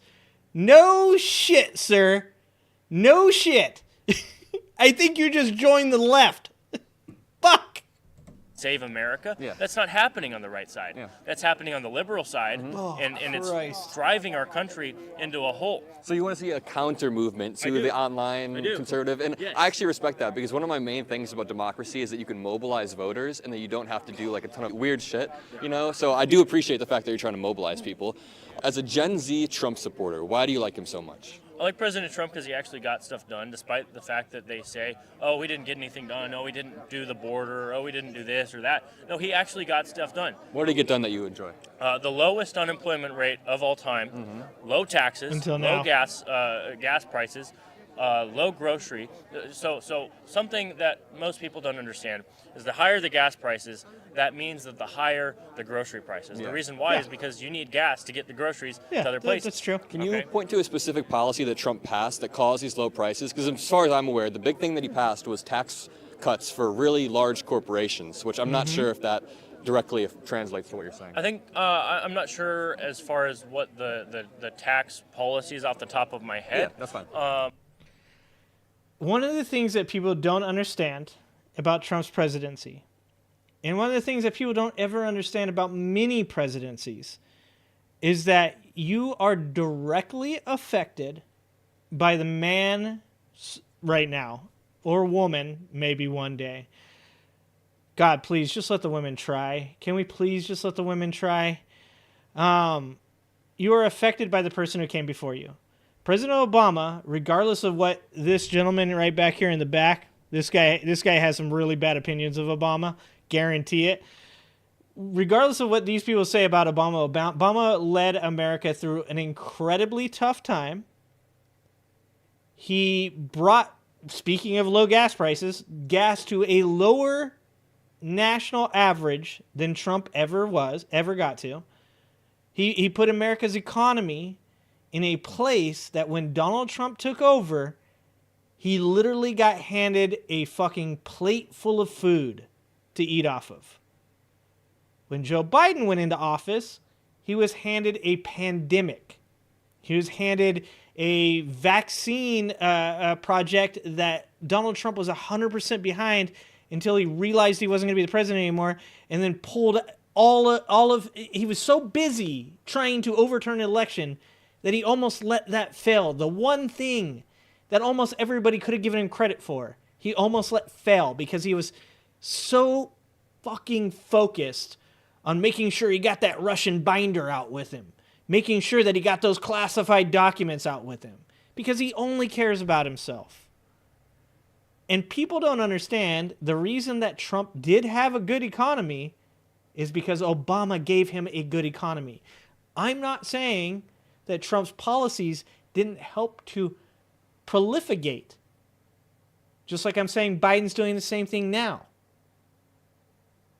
But to act like Trump did anything to make the economy that good, you're going to need to show more evidence than I just think or I feel. Those are bad metrics. I think and I feel are not metrics that you can measure success of something like the country on. You have to have a basis, a foundation for your argument. But what I do know is that what we see right now is a worse economy for everybody. Well, to be fair, things started to get really bad under Trump true. during COVID, right? That's when the economy really started to tank. And I guess my main concern with this, with the idea that Trump single-handedly spurred economic growth, is that if you look at any single economic indicator, all of the charts like unemployment, all of them stay the exact same from Obama's presidency to Trump's. It stays on the exact same trajectory. So I feel like the argument could be made that Trump's policies were just a continuation of Obama's policies. Because you can't point to any specific, and that's fine, I'm not going to press you on like a specific thing, but there's no specific policies basically that he put into place other than these massive tax. But their hearts. So you mentioned COVID-19, and that's a fair point that, obviously every economy all over the place kind of started to drop under COVID-19. However, under the President Trump administration, after a few months, the economy started to rise again, and it was getting better. Gas prices went higher during COVID, and then at the end of President Trump's presidency, they went down again. Grocery prices went down again. All of the stuff went down again. And then when President Biden comes into office, it's at, $2 or so, then it starts going up. Yeah, everything starts going up. The Ukraine war, And Jesus so Christ, what Biden bro. is doing Come right now on, is guy, you can do better than this. He's taking credit for,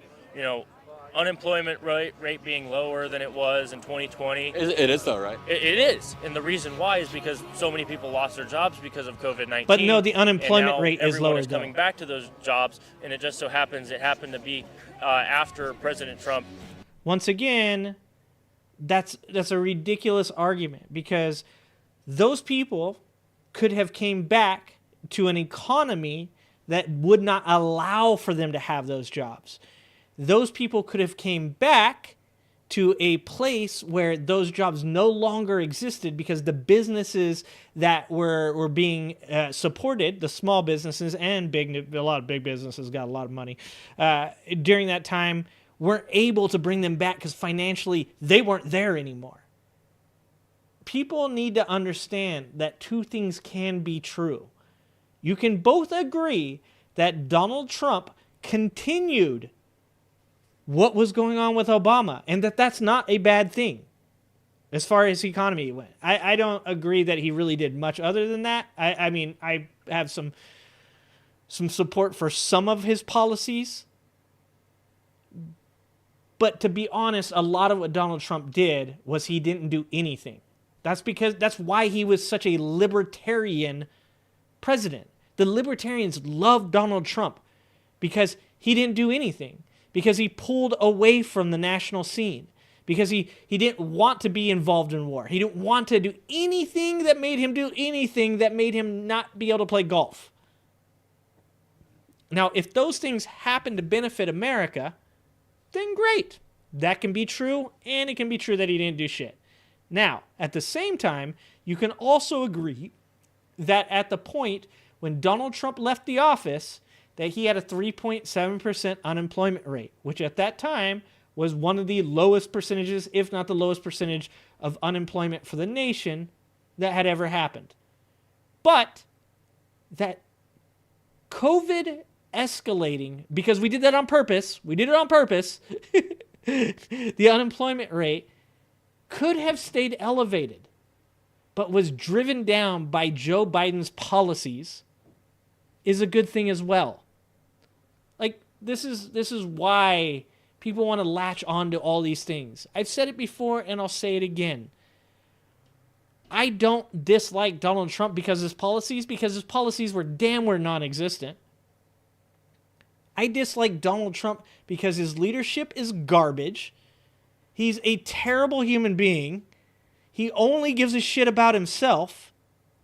And he tried to commit the act of overturning an election regardless of why he thinks he should have done it, which is an act of treason. He's committed 91 felonies. Whether or not you believe it or not, he's going to court for those felonies. And if he gets actually put in jail, or if he actually gets found guilty for any of those, what people don't understand is that's absolutely insane, because rich people don't go to jail. Because rich people don't get found guilty of stuff. If he actually gets found guilty of any of these things, you have to actually say, oh my God, a rich person that fucking was so bad that they actually had to go to jail. Speaking of, those Epstein logs are coming out next year. And there's going to be a lot of sad people on both sides when those logs come out. Everybody better buckle the fuck up for that one. But you know whose name is definitely on those logs? Donald J. Trump. And I have a feeling that every one of these people is going to say, oh, but he said in 2019 that he was no longer friends with the Epstein. Oh, no shit. When the man was on trial for human trafficking, oh, he wasn't friends with him anymore. No shit. I've seen this story before.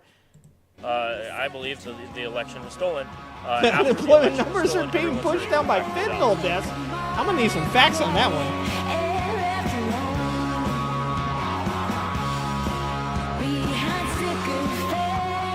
The biggest scare for every person on the right going into 2024 is the fact that this economy is getting better by the day. And if by the grace of sweet Gandhi,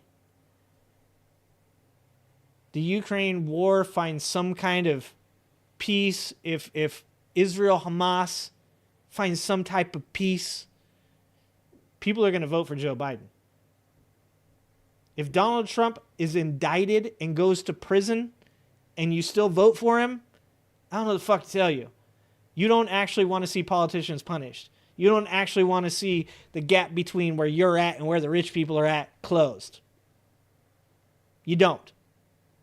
You need to stop fucking lying about it. Anyways, that's Adam Mockler. I think that's actually the last video. I just wanted to do the 2 videos. This is the guy we're going to have on the podcast.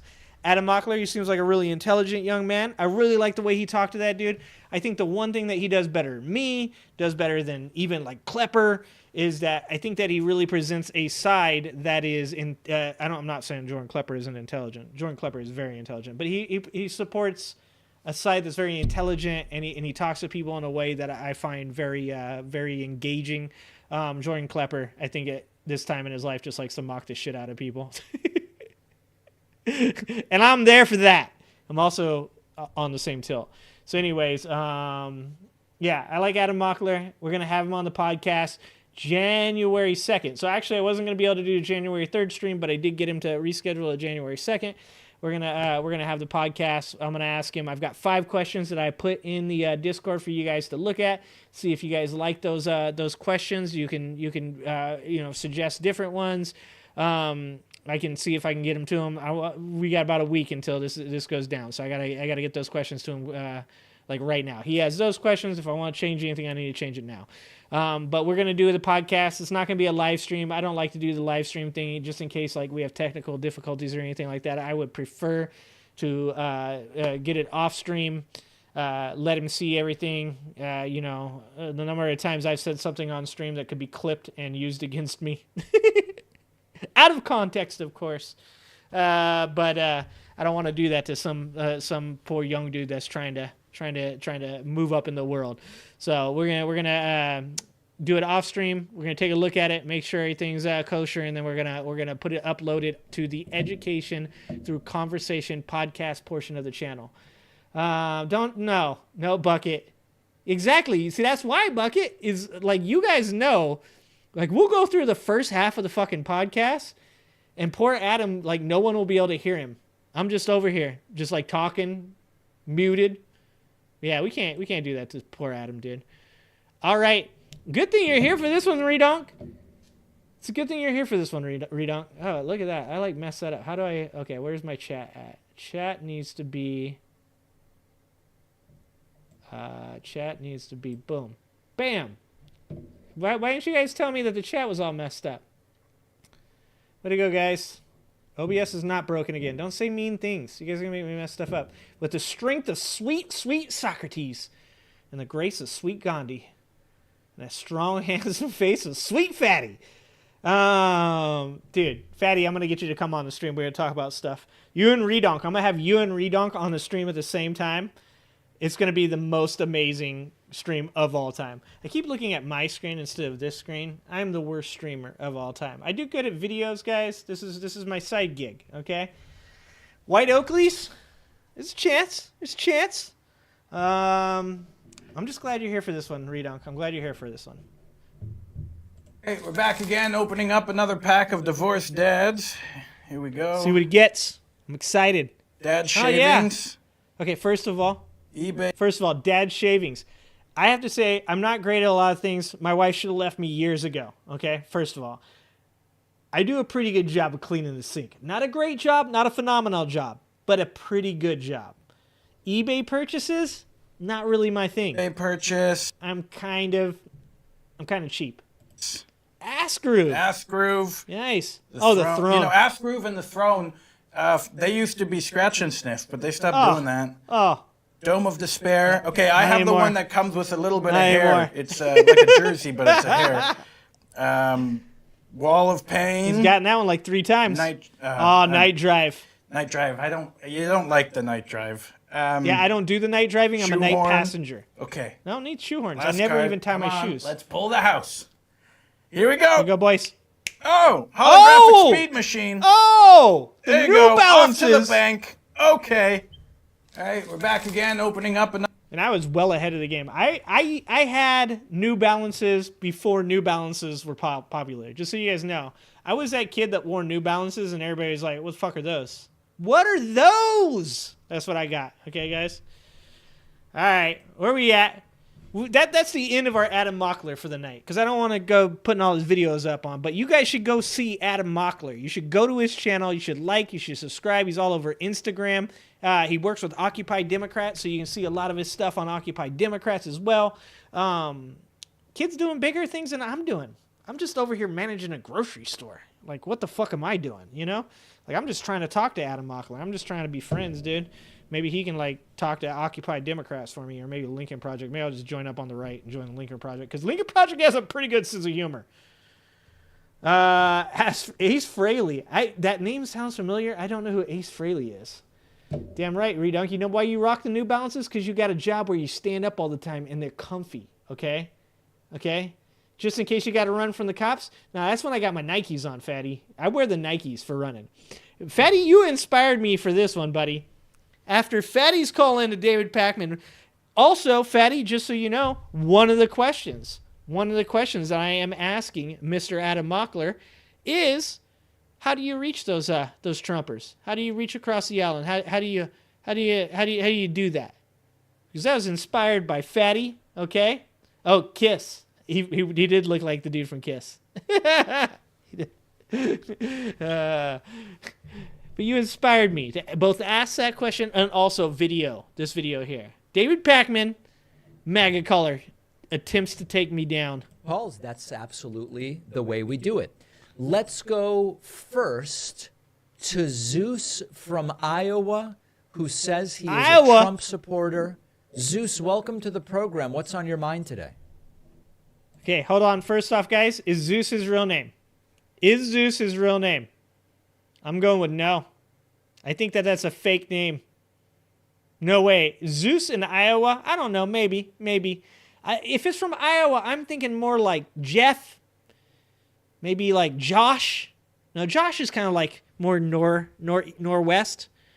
I don't know. Paul maybe? Yeah, I just wanted to ask you, when you cover different candidates that are running, do you think you should cover more candidates than just Trump or Biden? Or is that your focus right now? Sorry, did you say Trump or Biden? Zeus, are you there? Did you say covering candidate? Zeus is a very... Kyle? You think his name's Kyle? Zeus is a very soft-spoken human being. Other than just Trump or Biden?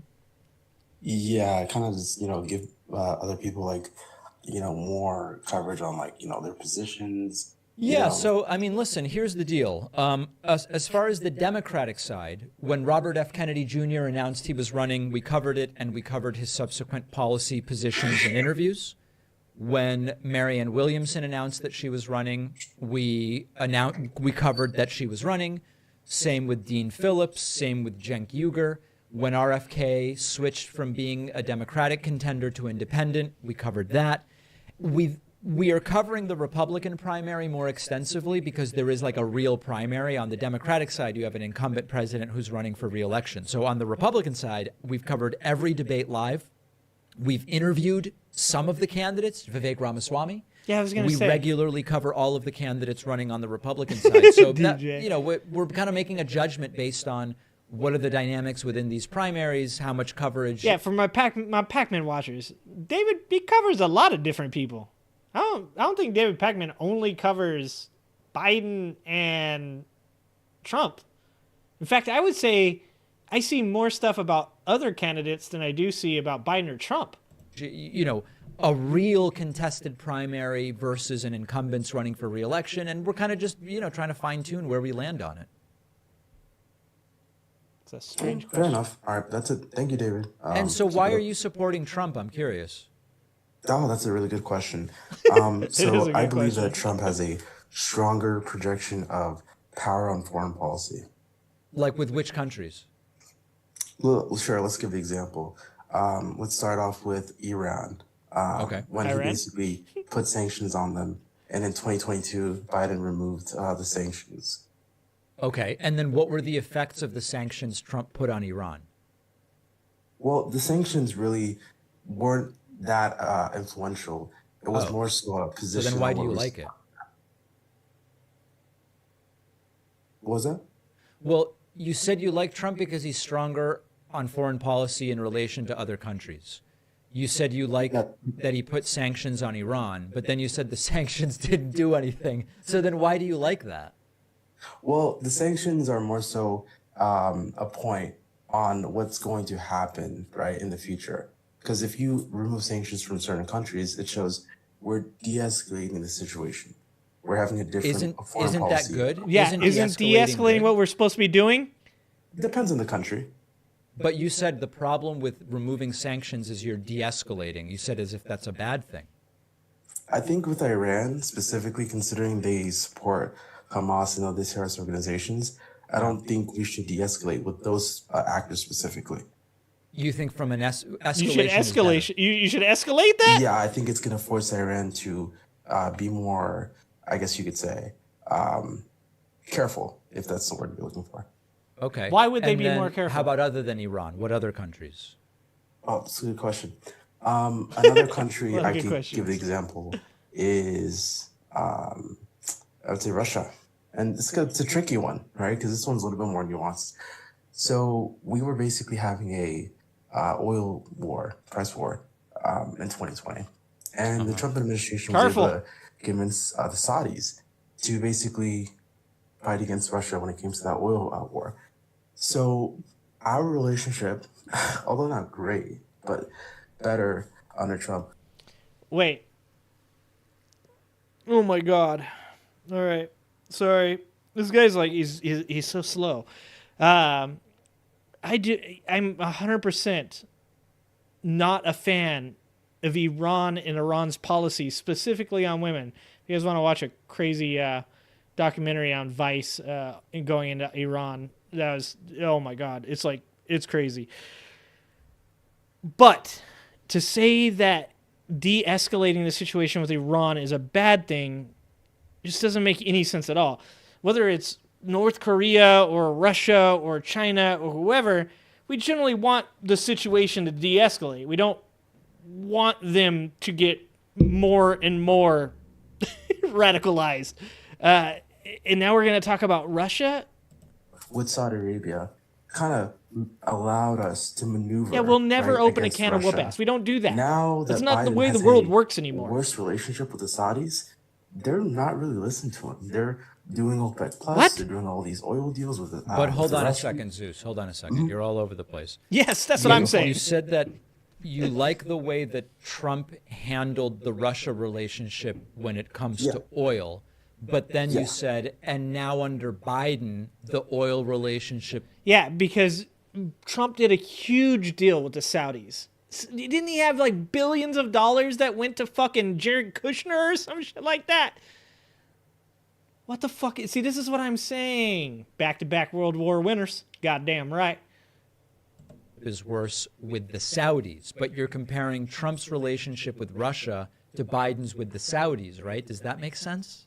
So I'm saying for us to be tough on Russia, Yeah. which, you know, for basically Russia is doing well, because they have a better leverage on the oil economy, right? But when you talk about the oil war, Zeus, here's the thing I want to figure out. Is the point of waging that oil war that you like that Trump waged to get oil prices up or down? To get prices down on oil. Oh, so then why did Trump try to work with Saudi and Russia to get oil prices up? Are you saying up for them or up for us? Well, it's a global price. So just it's everybody. We now know it's that a price Trump per barrel. asked to come work on, with Redonk, Saudi you know and this Russia one. to raise oil prices. Trump was regular. Do you remember Trump's rallies in 2020 where he would regularly complain that oil prices were too low? Do you remember that? I could see that, but I don't remember specifically.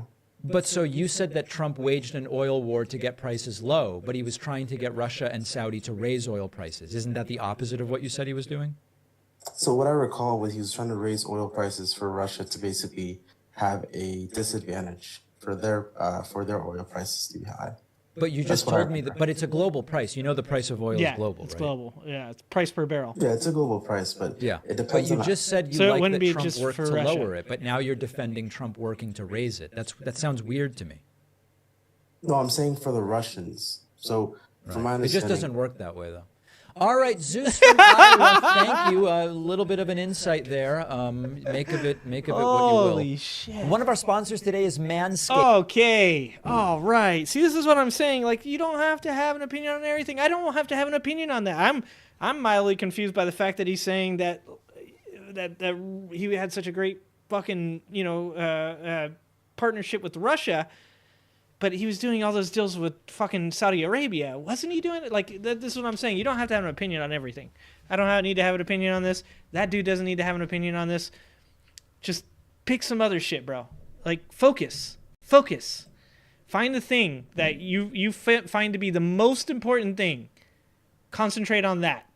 And then come with facts and information. And all the other stuff, forget it, bro. It's okay. It's not worth it. Just take it in, bro. Just listen to the people that know stuff. Not Mike Lindell. Don't listen to Mike Lindell. Those books. Oh, this is because you guys yeah. I'm using David Pakman's sponsor ads on my stream. I don't have a sponsor, but he has a sponsor, so I let him sponsor on my stream. You guys keep telling me. I think it's DJ keeps telling me to watch Walter Masterson, and I think we watched Walter Masterson a little bit ago. But this is what is it? Trolling Moms for Liberty at Central Bucks School Board. Also, look, these are the type of people. These are the type of people that show up to these kind of meetings right here. Okay, guys. I'm not even saying all these people are bad people. I'm just saying these are the type of people that show up to these things. These people and Redonk. Okay. This is literally Redonk's HOA. Also, half these people are asleep. Look at this shit. Did I just pause it at a bad moment, or is everybody sleeping in this crowd? Good Lord. This woman's looking at her phone. This speech she's giving must be fire. Let's hear what she has to say. She's an ally. You need to give me that shirt right there for Christmas, Redonk, okay? I should be wearing that shirt on stream. You've never heard of him, DJ? All right, well, me and you are watching him together. This is not my first time, but like my second time. Were meant for 16 to 18-year-olds. What an obvious attempt. Shut the fuck up. Oh, shit. Hold on. Oh, snap. Those books were meant for 16 to 18-year-olds. What an obvious attempt. Shut the fuck up. Oh. I don't see race. I don't even know what race is. So when you say Why is things this so like low? slavery is bad, I'm like, bad for who? The Irish? Oh, shit!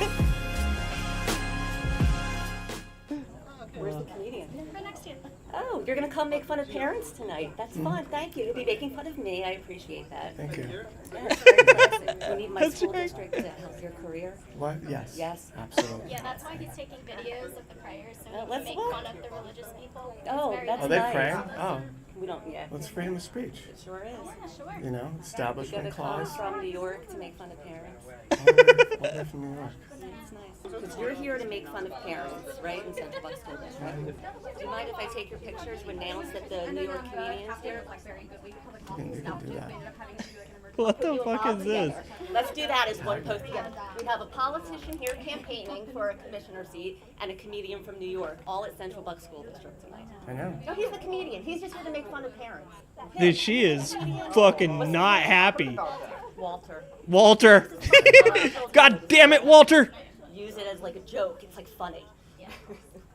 Dude, she is worked up. Biden, is he showing up? Is he going up in here? Who's coming?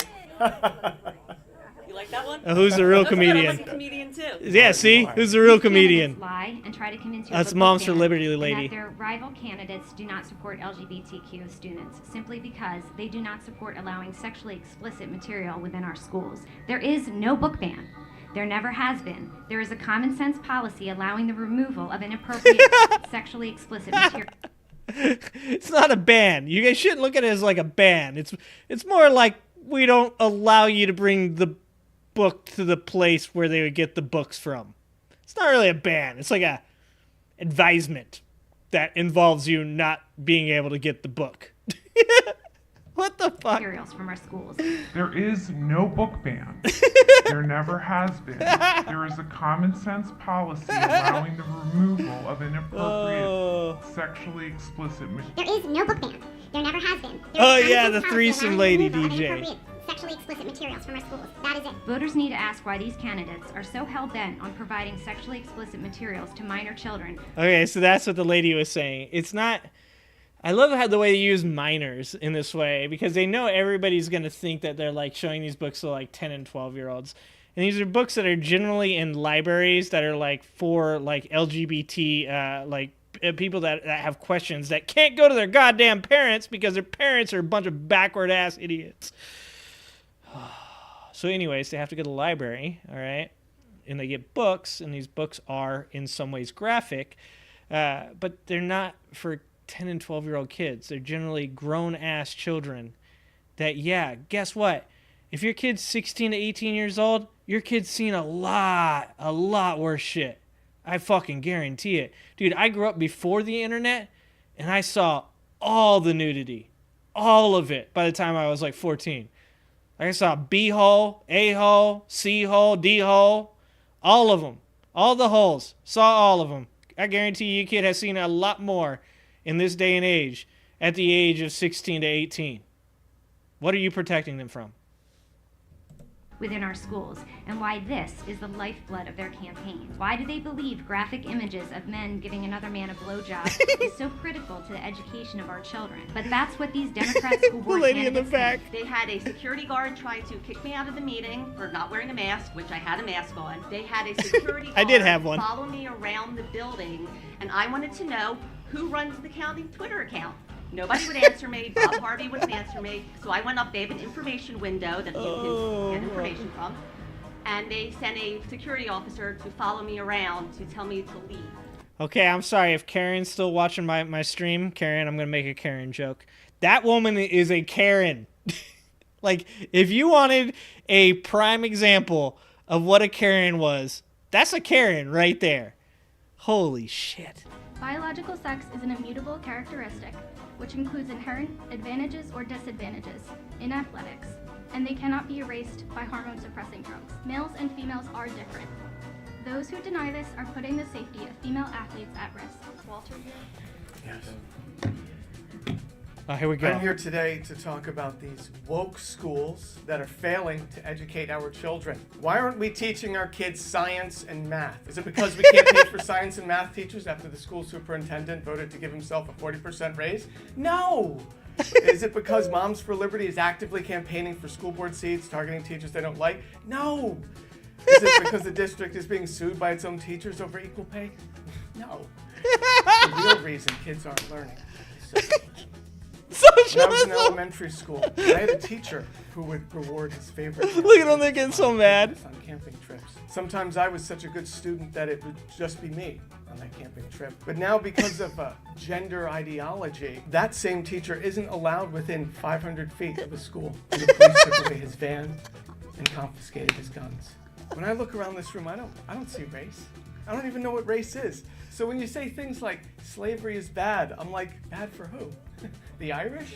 I brought with me today a book that is available to children of all ages in the school's library. This book is filled with overt sexual acts, violence, it celebrates mass killings, and it's being used to indoctrinate our children. I'm going to read you some passages from this book, and you tell me whether or not this book is appropriate for your children. The Lord tried to kill Moses, but Zipporah used a sharpened stone and cut off their son's foreskin and rubbed the bloody ring on Moses' feet, saying, "You are now my bridegroom." This made the Lord leave Moses alone. If a slave owner beats a slave, male or female, with a stick so severely that the slave dies immediately, the slave owner should be punished. However, if the slave survives a day or two, he should get back to work. The slave is the owner's property. The Lord regretted ever creating human beings, and he was sad. So the Lord said, "I will wipe all the human race off the face of the earth. And while I'm at it, I'll kill the livestock and the crawling things. I'll even kill all the birds in the sky. I wish I'd never created any of them in the first place." Now, do you think a child should be reading this book full of sexual violence and genocide? I hope this book is banned all the way from K through 12. Books don't belong here at all. This is a place of learning. Ban this book, and let's focus on science, math, and raising administrators' pay. Thank you. Yeah! 1964. There can be sadness tied with teaching. Kids can be harmed. I've known students who hung themselves, who shot themselves, who overdosed on heroin, who passed the gun around at parties while the parents... Okay. Oh, fuck, who let this guy in?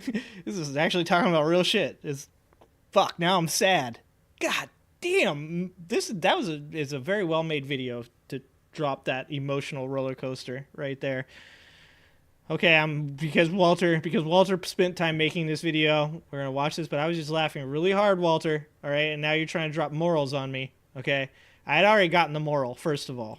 Parents were home, who built pipe bombs in their basements while their parents were upstairs watching television. I once removed a pipe bomb from a bus at East moments after students had gotten off. There was an awful pipe bomb explosion at East during a lunchtime that I dealt with. These are children. Of the thousands of students I have known, not a single one, not one, has been harmed by a book. In fact, books for the students I've known have been a safe and protective haven. As for the LGBTQ students, we are aware that there is little place for them here. Policies 321 and 123.3 continue to marginalize and endanger our transgender people. All four policies are stridently supported by the Gals Against Liberty and Literacy cult. I understand that several of you on the board are card carrying. The Girls Against Liberty and Literacy cult. Damn, that was cold. Oh, yeah, but why would you listen to this guy? I mean, he's just like, a well-educated expert in his field. Let's listen to fucking Karen. Holy shit. Members, according to its leadership, the Gals Against Liberty and Literacy cult is an anti-student inclusion, anti-government, anti-gender identity, and firmly anti-public school. That a few in the community, with no basis in fact, smear candidate Rick Herring, an honorable, decent, and experienced man, is unconscionable. That they would smear Rebecca Carty Herring, who has worked among the lives of children for a quarter century, whose classroom is centered in kindness, beauty, and truth, is despicable. In August 2009, I put these words on the sign at the top of the Lenape Hill. We are all welcome here. That is no longer the case, and that is a shame. Carmen, I just want to say that spending all that time listing the things that you'll have to take away from kids because those terrible female teachers want equal pay is pretty ridiculous and a very clear campaign tactic. It's just another political stunt, like every meeting is beginning with political stunts. In March, I attended a school board meeting that was absolutely packed with students, and I saw a man with a concealed weapon. This is a man I've seen at several meetings using fake names, being disruptive. At that very meeting, he used a fake name. You asked him, and he lied. A friend reported the gun to security guards, but I didn't go with the friend, even though I also saw the gun. Why? Honestly, I was terrified. What I did do was I emailed the school board and the superintendent the next morning. What I did receive was a cease and desist from the man who had the concealed weapon, claiming that I was going around on social media and lying about him having a gun at a school board meeting. No one, besides the people on that email, knew that I had seen the gun. There were no RTKs put in at that time. I certainly did not post about it anywhere because I was terrified. Please tell me, how did this man know that I reported him to you? How did he know? There's also been some question in this community as to whether there was in fact a gun in the meeting at all. But again, this is directly a result of your action. You received a letter from Officer Logan, which I can email you if you've forgotten,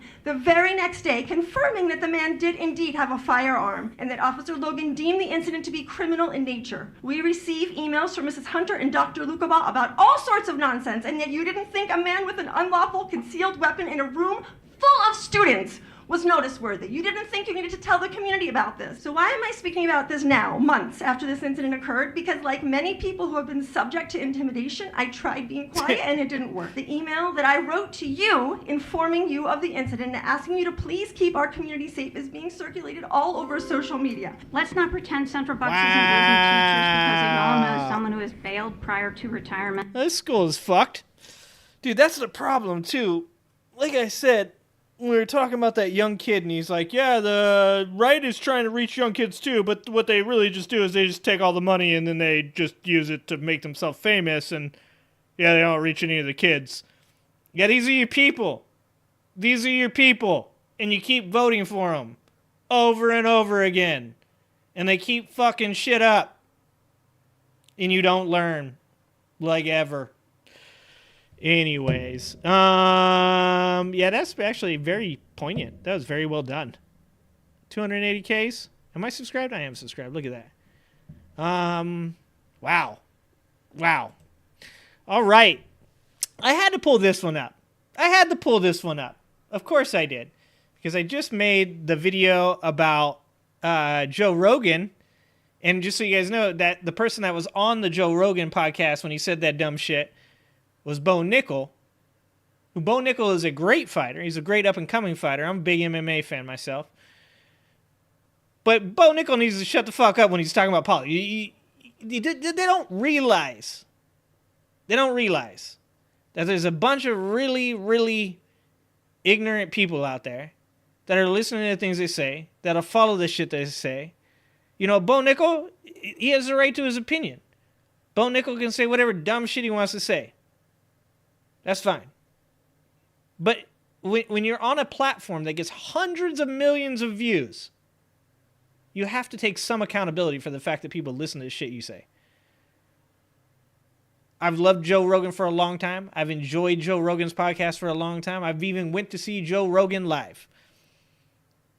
But at the end of the day, when you say some dumb shit, and then you have to repeatedly tell people how much of an idiot you are, that they shouldn't listen to you, you still have to take some accountability for the fact that you say dumb shit all the time. Anyways, Bo Nickel, great up-and-coming fighter. Please stop talking about politics. Please recognize that the dumb shit you're saying makes other people go, oh, I like Bo Nickel. Because they're that dumb, dude. I don't care that you like Donald Trump's fucking golf swing, or that he said something funny to you and you're like, that makes a good president. Jesus Christ. Anyways. Damn,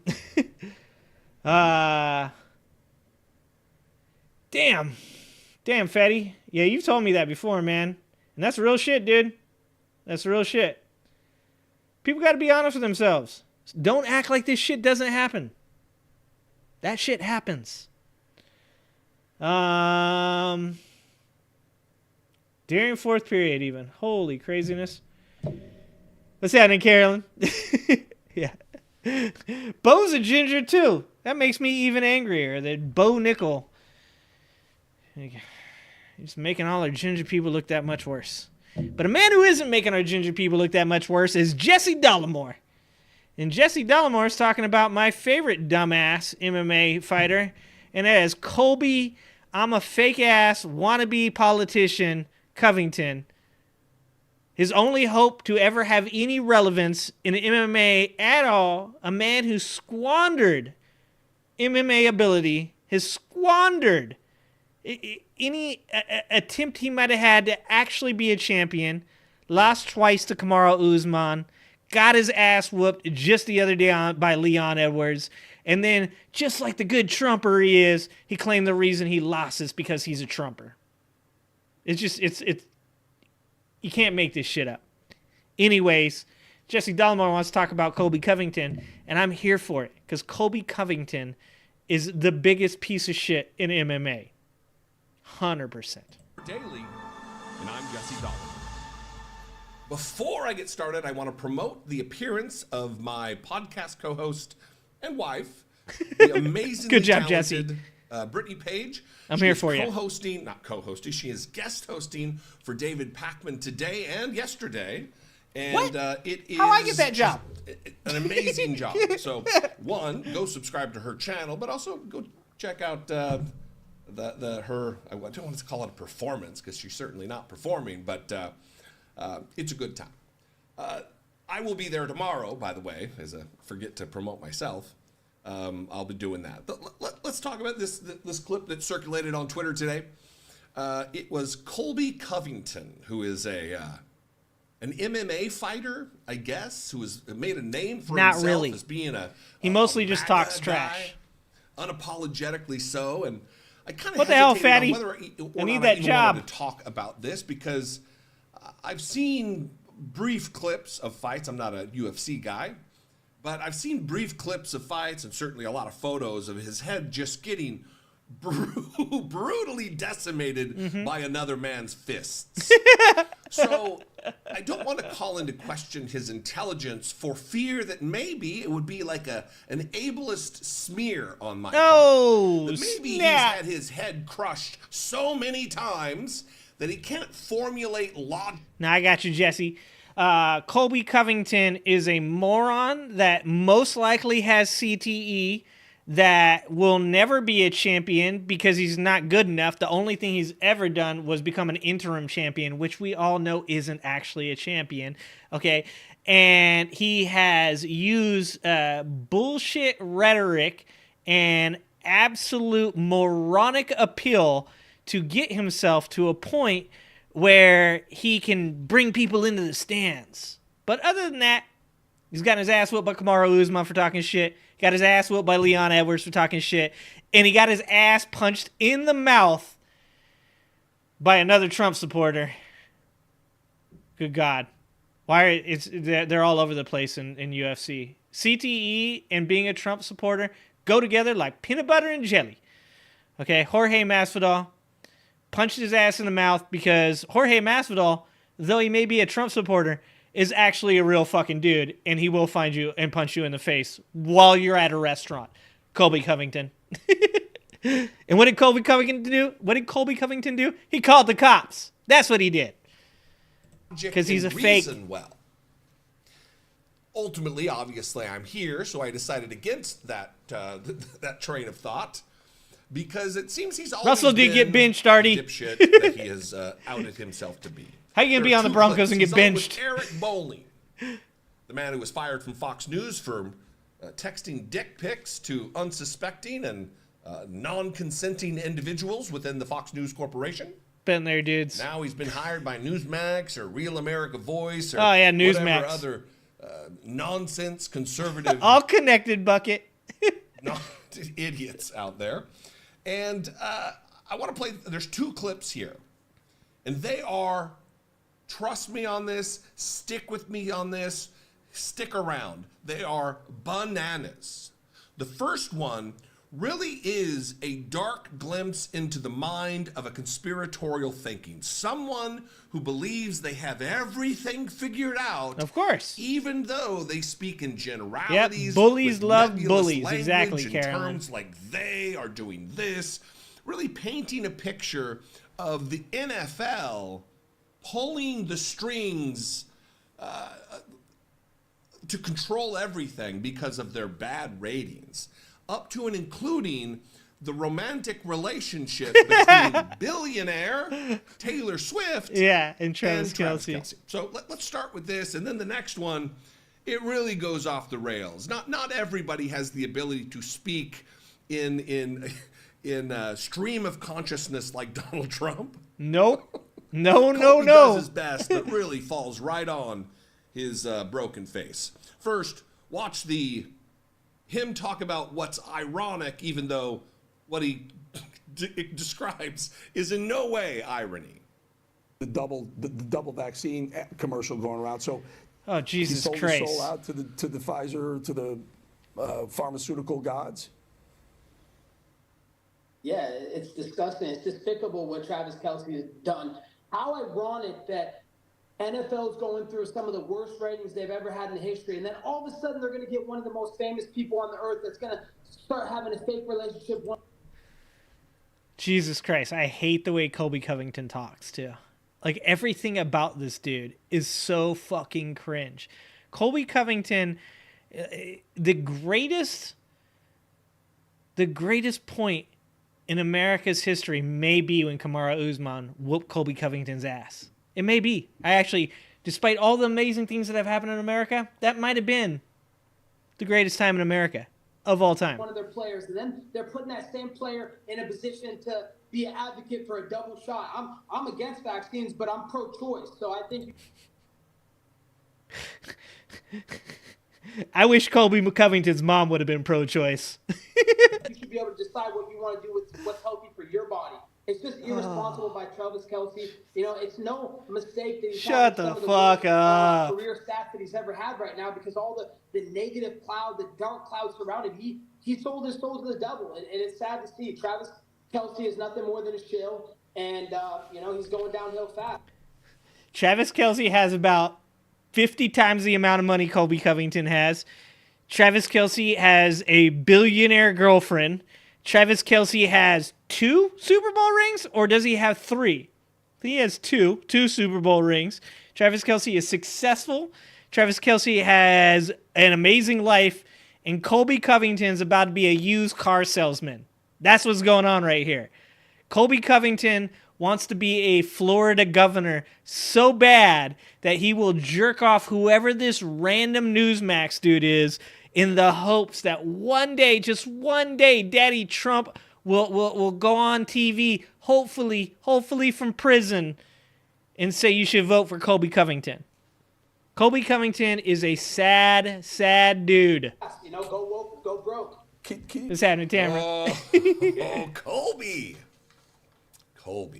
Again, that's not irony. He starts, how ironic that the NFL has bad ratings. Yeah, that's a coincidence. That's not ironic. They is. That is not ironic. They get one of the most famous people in the world to fake a relationship with a player. Let's just briefly sit on that for a moment.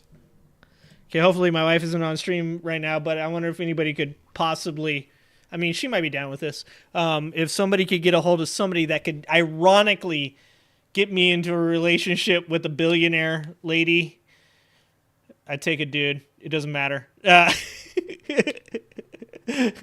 For a couple billion, I'll make whatever happens need to happen. But if y'all know somebody, just hit up my email. Drop some deets in the Discord. How do they, the nebulous they at the NFL, get the most famous person in the world, a billionaire, to have a fake relationship with one of their players? Yeah, just for a day, Artie. How does that work, just for Colby? a day. I'll wait. They put a player, they do a lot of work. There's a lot of a nefarious very busy intent behind they. Oh, but fuck. they put that player in a position to be an advocate for a double shot. As though the NFL is setting up Travis Kelce's appointment calendar. Yeah. Are they also setting him up to be an advocate for Direct TV and T-Mobile and AT&T, Verizon. whatever ads he does? Are they also doing that? State Because Farm, that is right? what they. Or no, it's not that's State what Farm. you're It's putting the on other them. one. All of his advertising deals, his endorsement deals, are because of this grand scheme to get the ratings of the NFL back. Of course, Yeah, he which sold his actually soul to had devil, the which I biggest find game of so all time on hilarious Christmas. Yeah, sure. that as Colby Covington says that Travis Kelce sold his soul to the devil, there is a framed photo of Donald Trump hanging on the wall over his shoulder. But Travis Kelce sold his soul to the devil because... First of all, Taylor Swift is an Eagles fan. Just throwing that out there. Second of all, Travis Kelce isn't even the good brother, okay? We all know the better brother is Jason. I mean, that's fucking, the proof is in the pudding, okay? A sinner or a tight end? Everybody knows sinners are much more manly. Anyways, just got to throw that in there. Just so everybody knows, if the NFL was going to set up any, like, if they were going to play matchmaker, they set Jason Kelce up with Taylor Swift. That's the match. Because of vaccines. I don't believe in vaccines, but I'm pro-choice, so you can do what you want. You don't believe in vaccines? Do you believe in the eradication of polio? Do Measles. you believe in the life-saving technology? The millions... Now, he likes iron lungs. The untold millions of lives that were saved because of the COVID vaccine, which you're so afraid of. Because of they. They. And then go. Be go, scared, go, go, stay scared. Seems that Taylor Swift's not having a hard time. Seems No. that even Travis Kelce. I don't think sure she needs his the money. net worth pummels yours. We'll speak in terms that you would understand. Colby Covington. The second clip doesn't get any better. It actually veers off into nonsense land very quickly. But enjoy. It's a doozy. We play for bigger stakes, in the UFC. It's the best fight organization in the world. It's modern day gladiators. We're not like playing a little kids game. Like anybody can play a kids game, Eric. Anybody can go put a ball in the hoop. Oh my Anybody God. can go throw a football to the sideline. But what type of things are you really doing for humanity? Are you solving world hunger? Are you solving world peace? No, you're just playing a little kids game. So I got no respect for Travis Kelce. Oh no my respect for God. LeBron James, who continually. Like, every time Colby Covington talks, the only thing that I want to say is he's a moron. Like, he makes me dumber. Colby Covington literally makes me dumber just listening to him. He literally just said that he fights in the UFC, and then he's going to call into question what Travis Kelce does as a profession, that it doesn't do anything for the world. I'm 100% certain that the NFL does a ton around the world, mostly because it's tax write-offs. You kidding me? If we compared what the UFC has done and what the NFL has done, first of all, the UFC has been around for 100 years now? 80, 85 years now? UFC's been around for 20, 25, if that. When I was 15, 16, 17. Yeah, 25. And it wasn't even ran by those people during that time? Like, what has Travis Kelce done? I guarantee Travis Kelce has done more for the world than Colby, I'm a fucking moron with CTE Covington has ever done in his entire life. Colby Covington's entire character is based off of being an asshole that calls people racist slurs. What is he even talking about? His entire character, he told Leon Edwards that he was happy his father was murdered. What has Travis Kelce done? That big ass lump right here? That is all the information we need. This man gets hit in the head too often. He's not a thinker, but he probably will be Florida's next governor. Because that's what's going on. That's what these people like. Are you kidding me? The dude that told the last guy he fought that he was glad his dad was murdered and he would see him in hell. This guy's going to talk about what people have done for the world? Jesus, fuck. Every time I think these people can't get any lower, they just go lower. It is like, there is no bottom. There is no bottom. These people love drilling, and they are just drilling to the core. He sits and on this country that gave him everything. And, if I ever see those guys face to face, I'm going to tell them how I feel, Eric. Okay, buddy. You. I don't care who they are. I don't care if it's LeBron at 6'10", whatever he is, or Travis Kelce, who used to be a badass. Dude. Yeah. All right, bud. Good luck with that. First of all, enjoy your time in a prison cell. You fucking moron. Dude, nothing would be better than fucking Colby Covington attacking Travis Kelce, seeing his ass get tossed, and then seeing his ass go to prison. Him and Trump could be cellmates. This could work out so good for Colby Covington. It could possibly be the most successful thing he's ever done in his life. Colby Covington is a wannabe Chael Sonnen. He is the wish version of Chael Sonnen. Okay? You're not even the best at what you do. You're not even the best at being a douchebag. Garbage. Football player, but now it's just a boyfriend, Mr. Taylor Swift. Colby. So what starts off as a competition of the sports that they play, that we play for bigger stakes in the UFC. We're not just playing a little game. This is pugilistic. This is combat. This is, what did he say? Gladiators, modern day gladiators. And then he veers off into, well, I'll remind you. We're not like playing Daddy a needs a kid's diaper game. change. Like anybody can play a kid's game, Eric. Anybody can go put a ball in a hoop. Anybody can go throw a football to the sidelines. He's saying this in juxtaposition against what he does as a job, as a sport, the UFC, where it's the best fighter organization in the world. But then he says, anybody can do this. Anybody can throw the ball, put the ball in the hoop. But what types of things are you really doing? What are you doing for? What are you doing for humanity? Are you solving world hunger? Me and Jesse on the same Are you page. solving world peace? Did Colby Covington solve world hunger and nobody told me? Are UFC fighters out there solving the world? There's a couple UFC fighters. I want to remember who they are. Is it Pat Miletich? There's a couple older guys that go and build wells over in foreign countries.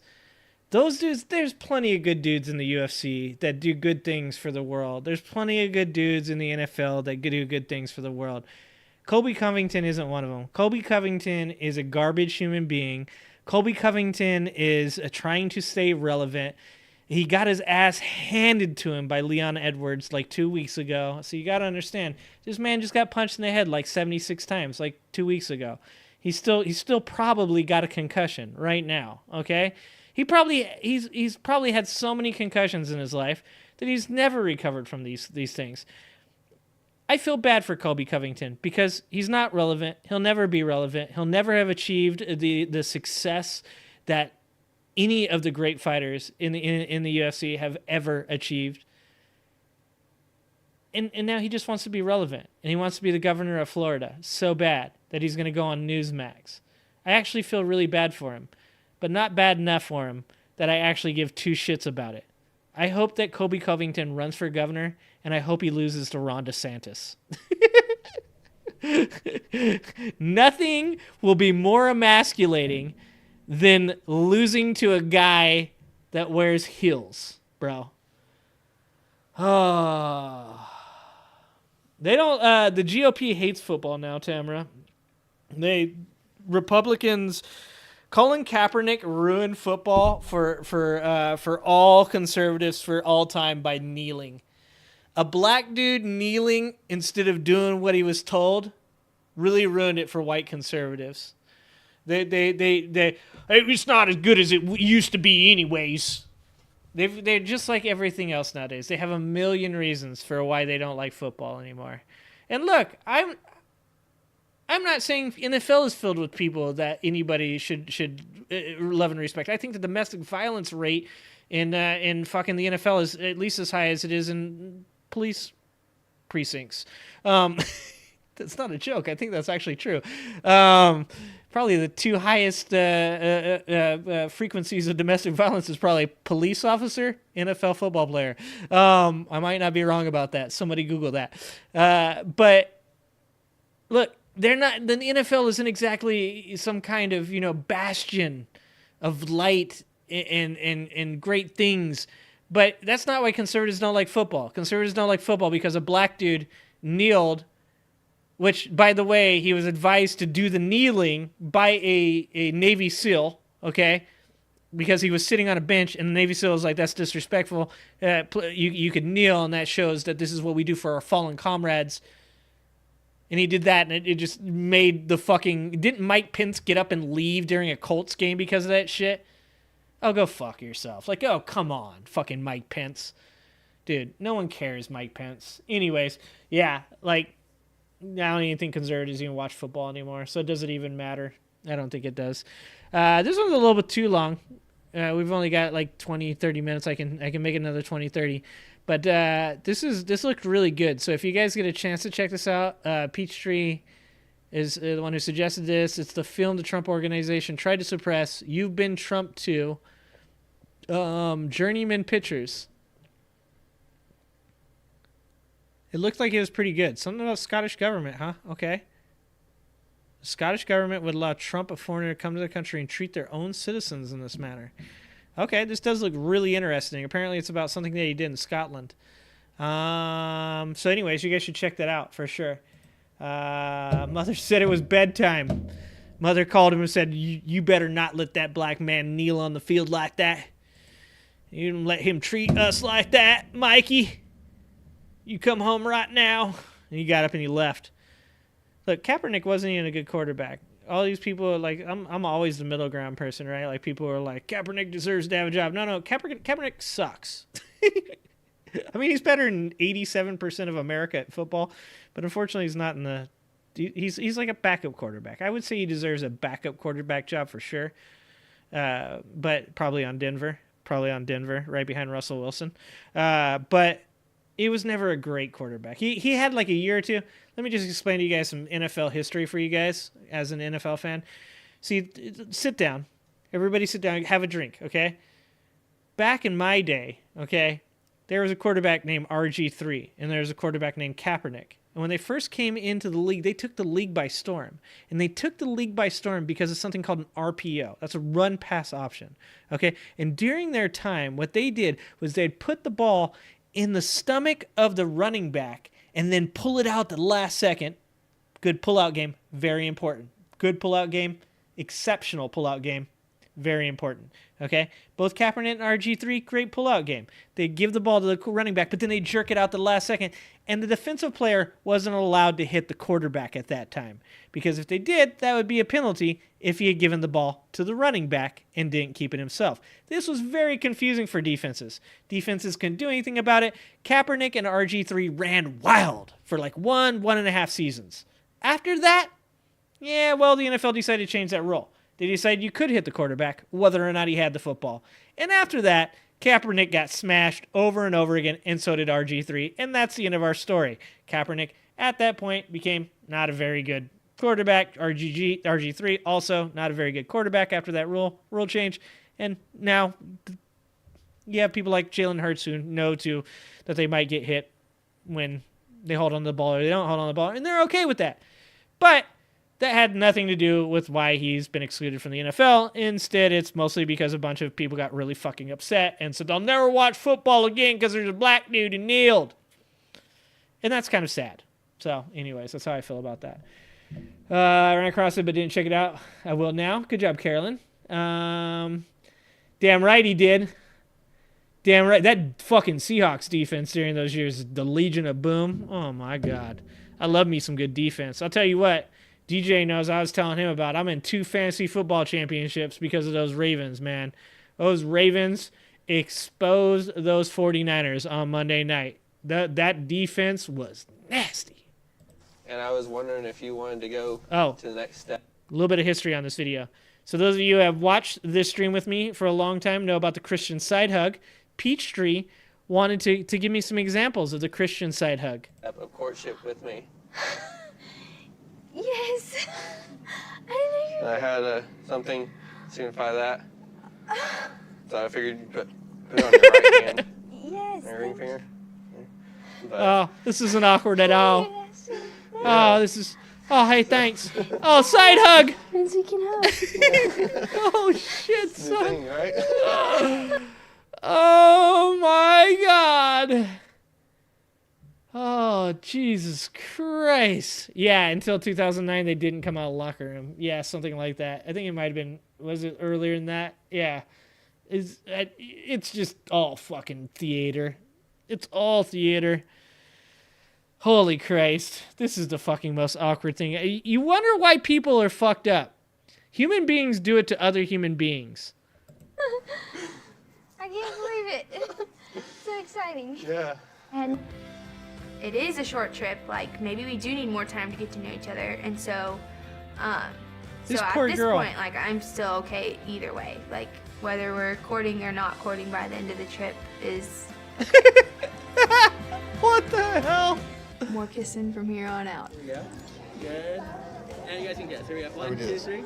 So, yeah, everybody at the reception will get to see us kissing and photos and all that. Oh my God. Looks like they figured out how to do it. Yeah.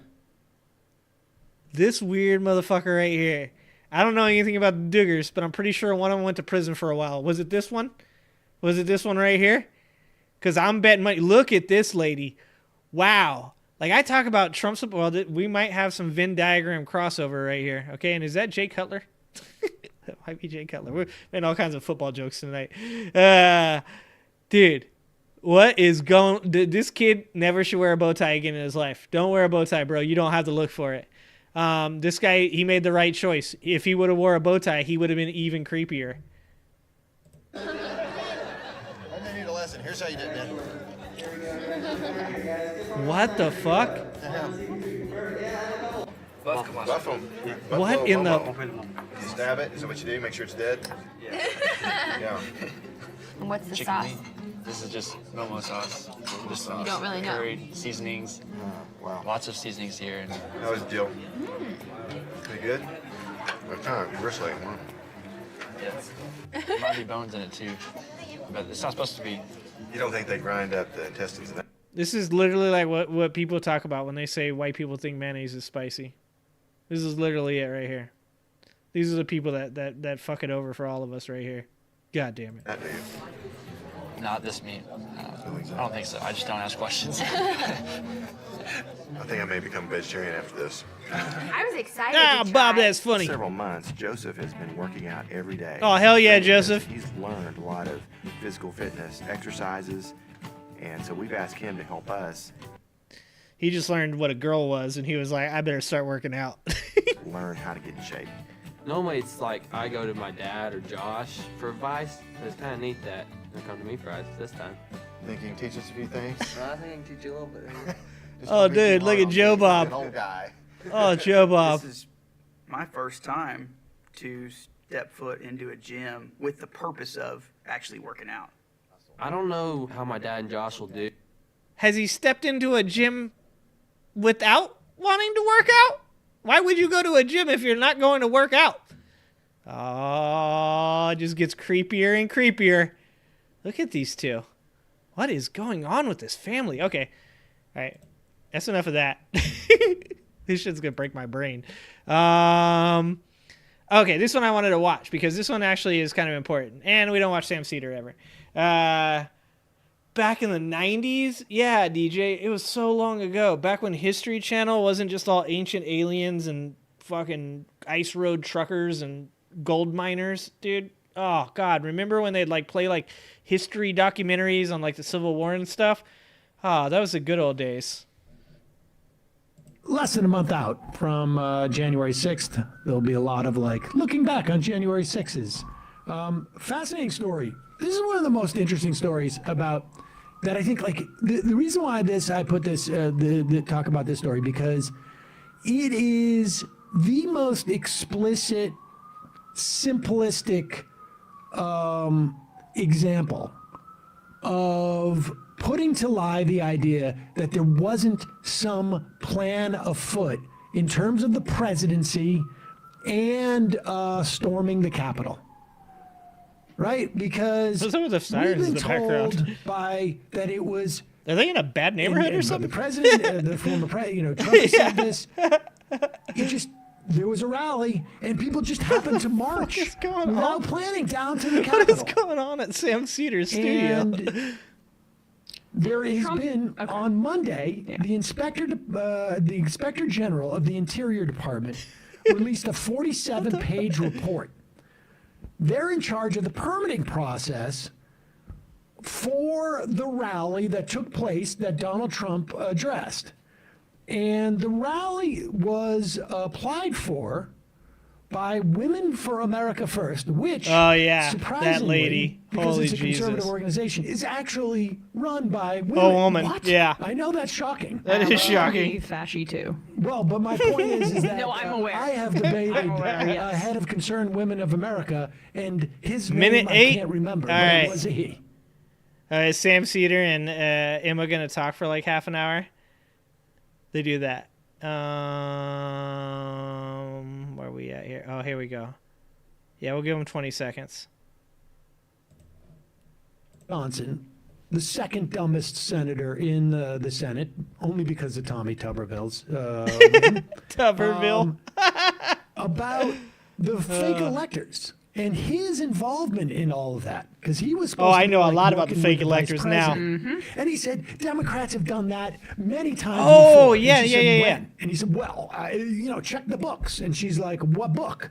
And He said, my office will get back to you. and here they got back to her, and she's following up on that. And just so you guys know, I know they're probably about talking about this, but I'm gonna jump the shark here. I'm gonna get a little ahead of it. I don't even know if that's what jump the shark means, but I'm gonna go with that. What he's attempting to reference is all the things I talked about earlier. He wants to talk about electors, slates of electors that are positioned with their presidential candidate because of the fact that there's recounts and stuff. Like in 1960, Nixon versus Kennedy, Hawaii had a recount going on that was going to go past the date that the electorate votes would write in their electorate votes and send them in for certification. So Nixon had his own slate of electors, Kennedy had his own slate of electors. But then, of course, like if you've watched my fake elector video, it goes on to say that when the recount was done, and actually Nixon had been called as the winner of Hawaii, when the recount was finished, actually Kennedy was actually recognized as being the winner. But Nixon had sent in his authentication, but that was because they had to get it in before December, I think it's 14th, or the fourth week of December, to make sure that all the electoral votes are counted. And having done so, Nixon received his own certification, which is really fucking weird. The fact that the vice president gets to be the guy who reads the certification is super weird and should definitely be fixed. But the vice president, being in charge of the Senate, gets to open the votes. He gets to read out loud how many electorate votes go to whoever. And so in that case, Nixon had his own slate of electors that was sent to him by him. He had Kennedy's slate of electors that were sent to him, and he had the governor of Hawaii, who was a new governor, also in this situation, who then elected his own slate of electors, the legal slate of electors that were for Kennedy, and then sent them as well. And Nixon, ironically being less of a criminal than Donald Trump, opened the correct electoral votes and counted them for Kennedy, who would then go on to beat Nixon in that election. That's what this guy was trying to say, but he's too stupid to fucking know that because somebody told him about this, but he didn't. Like, once again, these people don't do any actual research. And if you want to go even further back, you can go back to 1876, which was 100 years, obviously, after our birth as a country, which was a very like ridiculous, the most controversial presidential election of all time, and that was James Tilden versus Rutherford B. Hayes, which resulted in immense amounts of controversy, which resulted in immense amount of controversy surrounding fake electors, not fake electors though, alternate electors, and that's a very big difference. There's a big difference between fake electors, alternate electors, and faithless electors. That's another type of elector. And the fake elector scheme is completely unique to Donald Trump and the people that are surrounding him. It actually has very little to do. This is the same kind of bullshit people try to do when they say, but Hillary, or but Joe Biden had documents. It's the same kind of bullshit. They say, but Nixon and Kennedy, or but Hayes and Tilden. Both of those things have absolutely nothing to fucking do with what happened with Donald Trump and the fake electors, and I'm making a goddamn video about it, and it's so long that I'm just going to take forever to make this video. But when I do, it is going to explain exactly how different all of these scenarios are, because it's absolute complete bullshit that people continue to use this scenario to be like, but Democrats did this too. Not the same. Not even close. Once again, it's whataboutism. Anyways, now I'm going to let Sam Cedar say everything that I probably just said. This was late last week. Johnson may not have read the books that he told us to check very closely. He was here on the show Monday night, and when he was asked a pretty simple question, should someone who tried to overturn the last election be involved in overseeing the next one, the Wisconsin Republican said this. Which Democrats one? have done the same thing. In Republicans never Wisconsin, tried there's to been criminalize them. fake slates of electors? No, it's happened in different states. I Which didn't one, come sir? prepared to give you the exact states, but it's happened repeatedly. God, he's so bad. It has happened repeatedly. He's just as Just bad go as his check the books. constituents. Which books? I mean, there have been alternate slates of electors by Democrat electors in our history. Again, you didn't. This wasn't what this interview was going to be about. I'll come and I'll provide you the information. I look forward to your office sending that information. We'll publish it if it's We'll do that. accurate. We'll publish So it he if it's followed li- up if on it's Twitter, accurate. listed the Yep, four see, examples that 1960 you see election. here, none of which proved his point. Democrats have not Dude, he didn't repeatedly use Tilden used Hayes alternate even. slates of electors. None even come close to what Republicans did in 2020. Really just one of the... Now, once again, let's just look at what he's talking about here.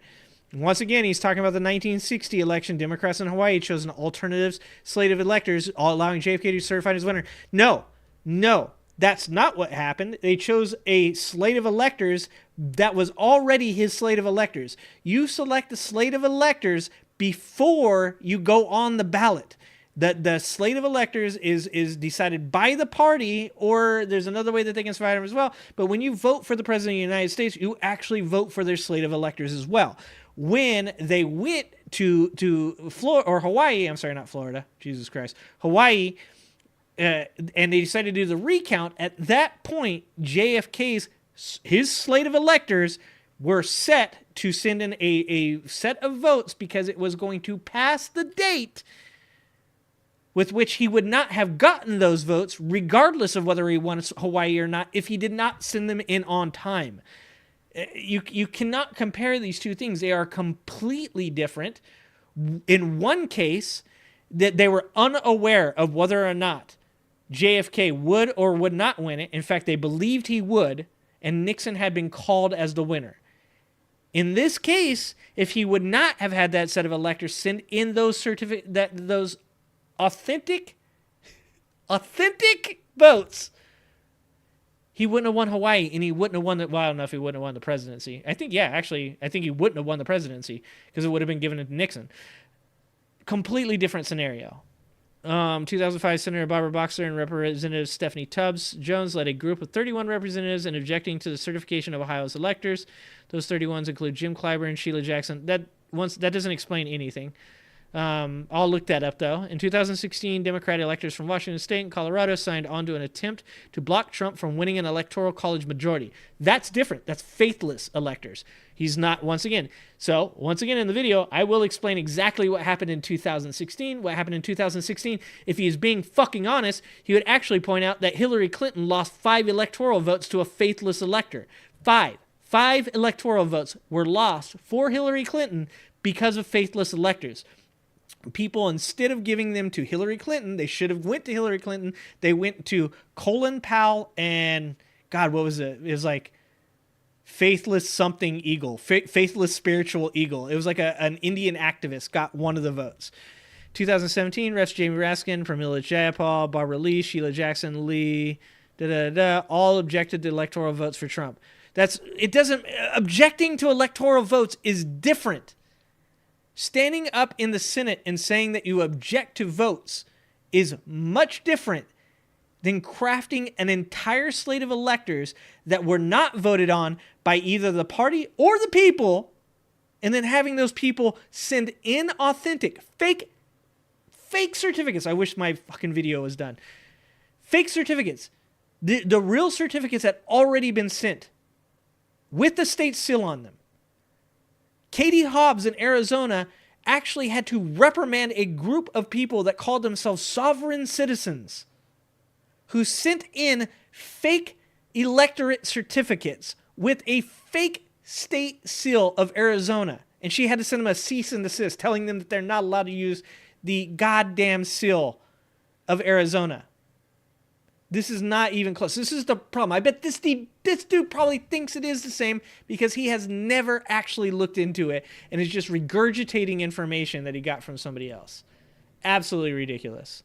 Absolutely. Okay, let's hear what Sam Cedar has to say. There's some big differences, so I'll tell you what they are.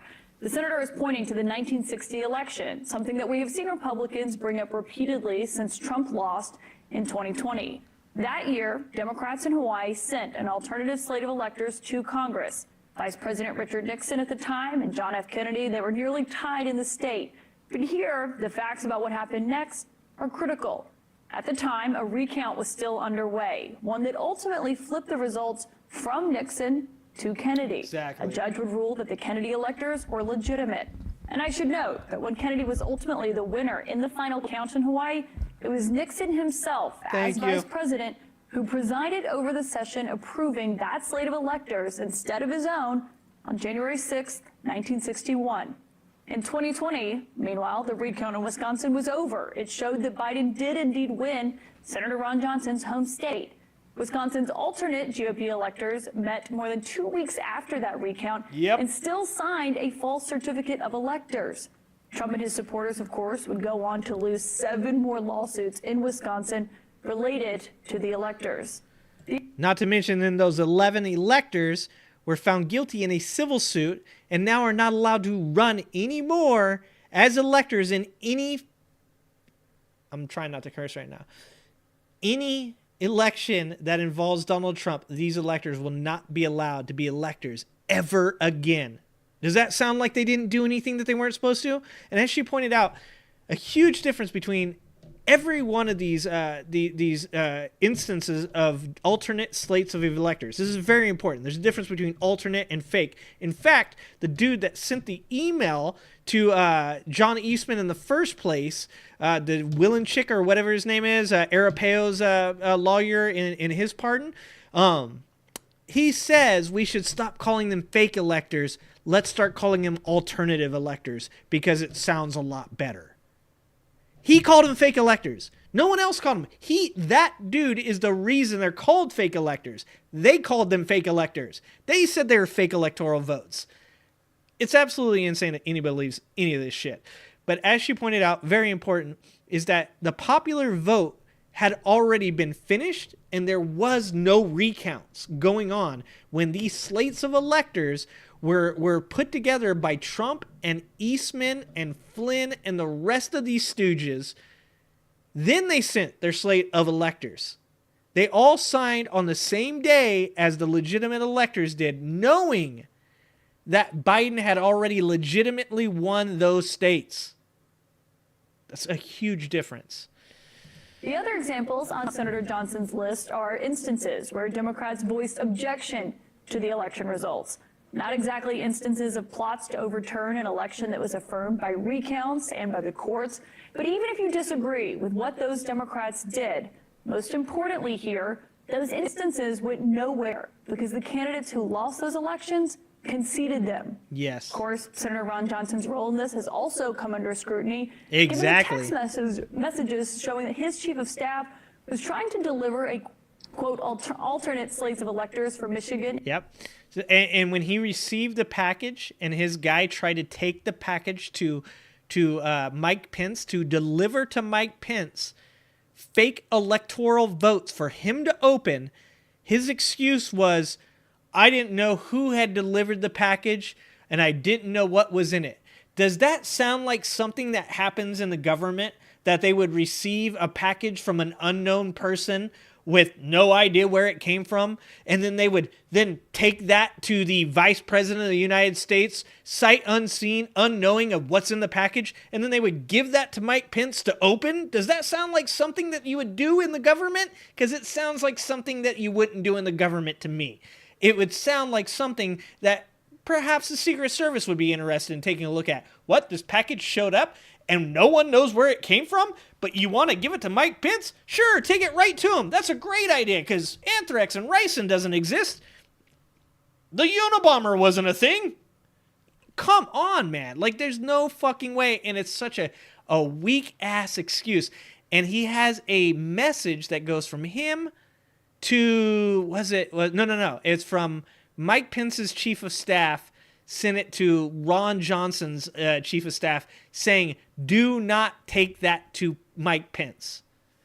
You can't be any clearer. In Wisconsin, directly to Vice President Pence on January 6th, something that will surely be included in the history books. She's not going to talk about that. Wow. Jesus Christ. It just boggles my mind. It absolutely boggles my mind. All right, guys, because we didn't get to this last time, we're gonna watch this one. Sorry for everybody's videos that I'm going past, but it is game time. Before we roll the credits tonight, guys, I don't know about you. I don't know if you guys know about my boy Froggy Fresh. He goes by a different name nowadays, but Froggy Fresh 10 years ago when I watched this video, he's the dopest white rapper since Eminem, and I wanted to share this with you guys because every time that I hear Chris Christie just shit all over Vivek, I think of this song. So I want to play this song for you guys. I hope you guys enjoy it. This is my boy Froggy Fresh and his boy Moneymaker Mike. This beat hits hard, just so you guys know. I hope you guys are ready for this. Every time Chris Christie smashes Vivek, I think you just got dunked on. This is my boys. On the court for a game of 2-on-2. Me and Mike versus James and his boy Big Blue. We headed off to Kevin's house right after school, cause he got that new Lifetime basketball hoop. We came ready to play. We came ready to win and bring the trophy home that day. Big Blue said, you ain't bringing home that W. How you gonna score when I'm standing here in front of you? I grabbed the ball and I passed it into Mike. Mike caught the pass, fake left and went right. He drove through the lane and he threw it off the glass. I couldn't believe my eyes, he was running so fast. Caught the pass. You guys ready for this? You guys ready for this? Because this is it. This is the hook right up. Turned up to 11. To mid-air, then he threw that boy down. Nobody could believe it. James fell over on the ground. He started crying, put his hands on his head. Then Big Blue looked at me and Mike and he said, why is James crying? Cause he just got dunked on. I ain't even lying. Yo, he just got dunked on. Yeah, he was standing in the way, so I jumped up in the air and I ducked it on his face. Why is James crying? Cause he just got dunked on. I ain't even lying. Yo, he just got dunked on. Yeah, he was standing in the way, so I jumped up in the air and I ducked it on his face. James is mad, I could see it in his eyes. James never gets dunked on and James don't ever cry. He stood up, beat his fist on his chest, looked at me and Mike and ran his thumb across his neck. These lyrics are dope. Squared up to the hoop, took a hard right step, and he slipped in dog poop. Me and Mike started laughing, and he deserved it too. For the rest of the day, we called him Captain Poopy Shoe. Then the ball bounced right over to me. Big Blue was so big, I could barely even see. I took the ball, and I threw it in the air. Although I couldn't see a thing, I had a feeling Mike was there. He grabbed the ball and did an alley-oop dunk. Right on top of James, he made him look like a punk. Then James' girlfriend walked by. She stopped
That's how me and Mike won the basketball game. We beat Big Blue and Big Bad James.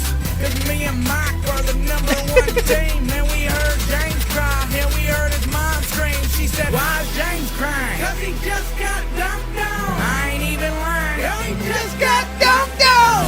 Yep, he was standing in the way. So I jumped up in the air and I dunked it on his face. Why is James crying? Cause he just got dunked on. I ain't even lying. Yo, he just got dunked on. Yep, he was standing in the way. So I jumped up in the air and I dunked it on his face. Oh! Yeah! You come up in here, you're gonna get dunked on. Peyton and Kim, Penny and Shaq, Pippen and Jordan, boy, me and Mike are bad.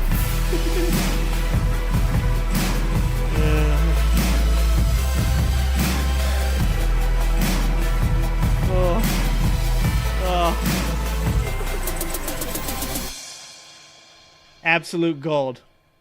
Absolute gold. Every time that Chris Christie just drops a bomb on Vivek, that's the song that goes through my head. He just got dunked on. If you guys like that one, I'm going to put this out there for you because he's got another song, but it's under a different name because he had to change his name. His name used to be Krispy Kreme, okay? And Krispy Kreme's his first song, if you guys are a fan of Tosh.0, you know about Krispy Kreme the Baddest because he had to go on, he went on Tosh.0 for this song, which is absolutely amazing as well. This is what made him famous. Now he's this dude over here. What's his name now? His name is now Tyler Cassidy is his real name.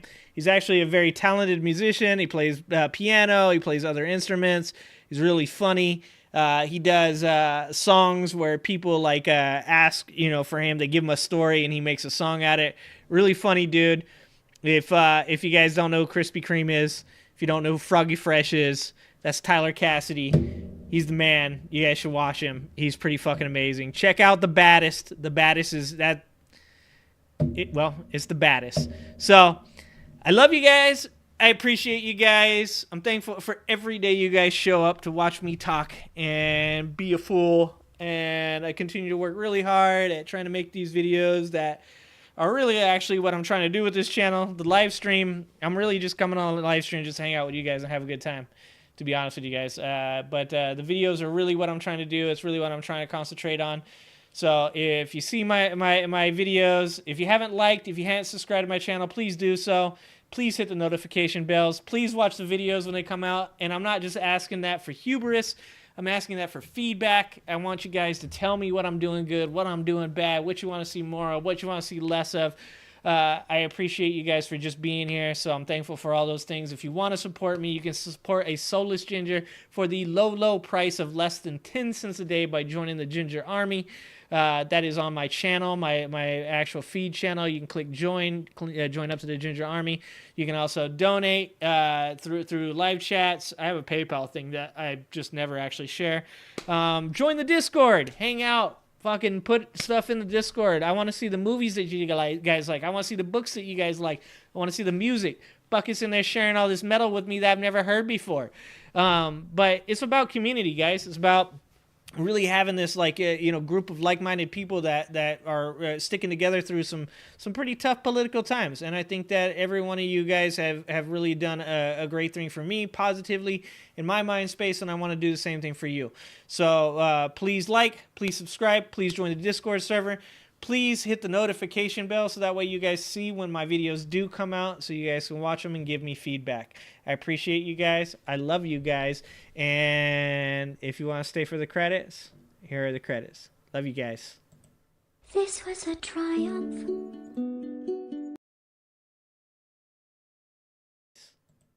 This was a triumph.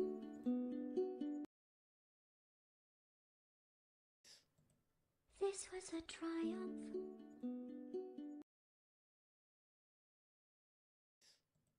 This was a triumph.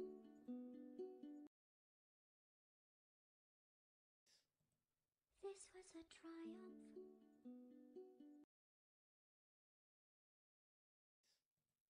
This This was a triumph. This was a triumph.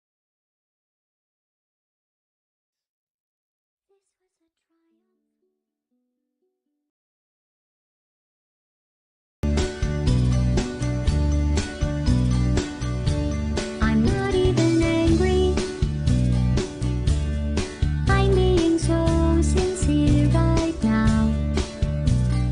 Even though you broke my heart and killed me and tore me to pieces and threw every piece into a fire. As they burned, it hurt because I was so happy for you. Now these points of data make a beautiful line, and we're out of data, we're releasing on time. So I'm glad I got burned. Think of all the things we learned for the people who are still alive.